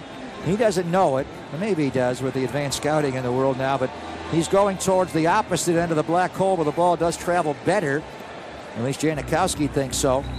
So your defense is going to have to hold out here and win you a football game, which they have done. A lot of these 4th quarter comebacks, you had to have the defense make a play at the very end to win the game. Yeah. And it's the same situation today. Wow, what a roller coaster. 24-7 up at half, to down 25-24, to tied at 32, and now you take the lead back at 35-32. What a game. Now you were down 32-24. It was 25-24, then they were down 32-24. That missed the drop 2-point conversion by Greg Olsen. Looms is a big play in this game right now, as he was wide open and missed it. Janikowski will kick off. Fozzie Whitaker is back deep in the Carolina end zone along with Joe Webb. The quarterback / wide receiver, big-bodied guy. Janikowski will blast away. Carolina also has 1 timeout remaining, plus the 1:45 on the clock. Fozzie Whitaker lets that ball get into his shoulder pad. He dropped the ball, but he's able to cover it up and get the touchback anyway. So here comes Cam Newton. Carolina Panthers playoff hopes are flickering. They have won their NFC South 3 consecutive years, but Atlanta won today to go to 7-4. Tampa Bay won today to go to 6-5. New Orleans won today to get to 5-6. So Carolina's in last place at 4-6. If they lose today and fall 3 back of Atlanta with 5 to go, they're going to be in a world of hurt. So they've got to win. With DJ Hayden out with a hamstring injury on top of the Anderson injury and being inactive today, Antonio Hamilton is in the bullseye right now. He's got a cover here. They send Ted Ginn Jr. out on him. Wide right. Cam in the shotgun. From the 25, they'll start. They're down 3. Shotgun snap. Newton drops 15-yard line. Cocks and throws. It's caught by Greg Olsen out to their 45-yard line.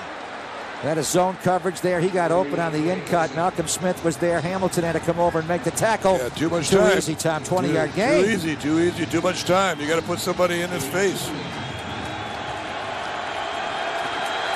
Carolina on their 45-yard line now. Shotgun snap to Cam Newton. Throws the out cut wide open as Devin Funchess on Sean Smith. He also stops the clock. 2 plays. They go from their 25 to the Raider 44-yard line easily. And 2 plays. And they're back up on the ball. We have 1:15 to play in the game. And their kicker, Graham Gano, is good. He's a good kicker with a strong leg. No wind. Newton in the shotgun now. Has Philly Brown left along with Devin Funchess. He sends right. Greg Olsen.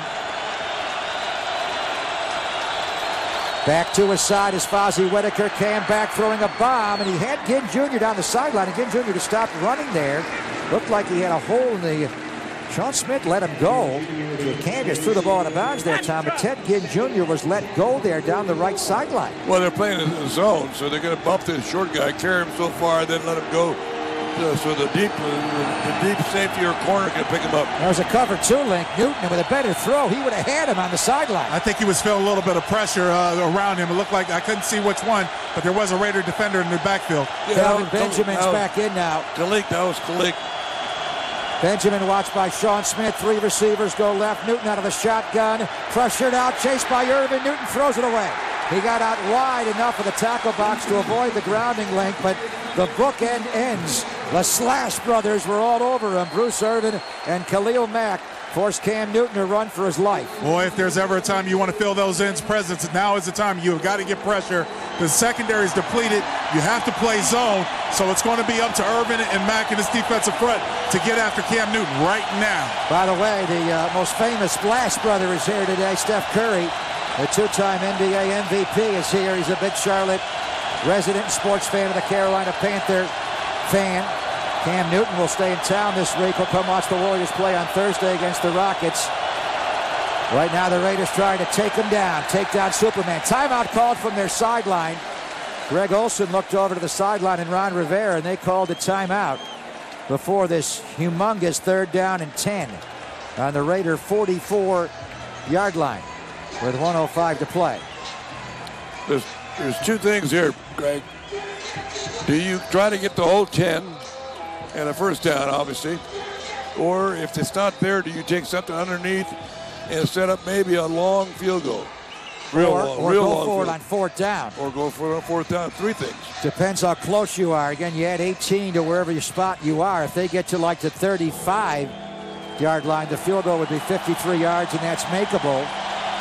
So we'll have to see on what the scenario is for Ron Rivera and these Panthers. Right now, I think the guy they're going to go at is Antonio Hamilton, the rookie free agent corner, forced to play with the injury to DJ Hayden. Now they're going to go out. They're going some for Olsen, guys. Watch Olsen. He's stacked behind the other tight end, Dixon. Cam looking left. Cam throws down the middle for Olsen. He dropped it. He had the ball on the Raider 20-yard line and dropped it. It was a little bit overthrown, Tom, but Olsen normally makes that catch. He dropped another one.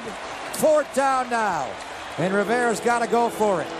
Very fortunate that was high because Olsen was open on the 2nd level, guys. Yeah, he ran a stack route right behind Dixon. He got behind Malcolm Smith. The linebacker level did not get deep enough, and Reggie Nelson did not come up enough. It was over the top, Tom, but I've seen Olsen make that catch. Here you go. 4th down. Raiders make a play here. They're 9-2. Cam Newton in the shotgun. Olsen is tight right. 3 receivers go left. Newton is back on 4th down. Time. Ball got stripped. The ball is free. The Raiders will take over on downs.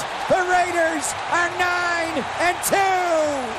How did they win this one? What a game. Cam Newton goes down. Well, just like we predicted, guys, you had to have a big play. And who better than Khalil Mack to take over and knock that ball out. Strip sack. To sort and secure the game. Link.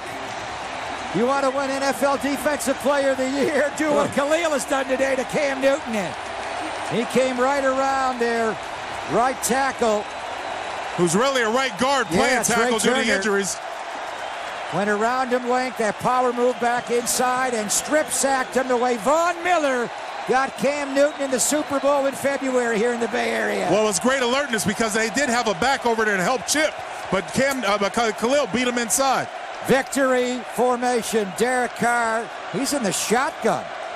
Why are they taking that out of the shotgun? They're not taking the snap with that finger. Oh, is that why? There you go. Maybe that's why you were talking about earlier, Tom, being under center to run the ball. Yeah, that's what I said. Yeah.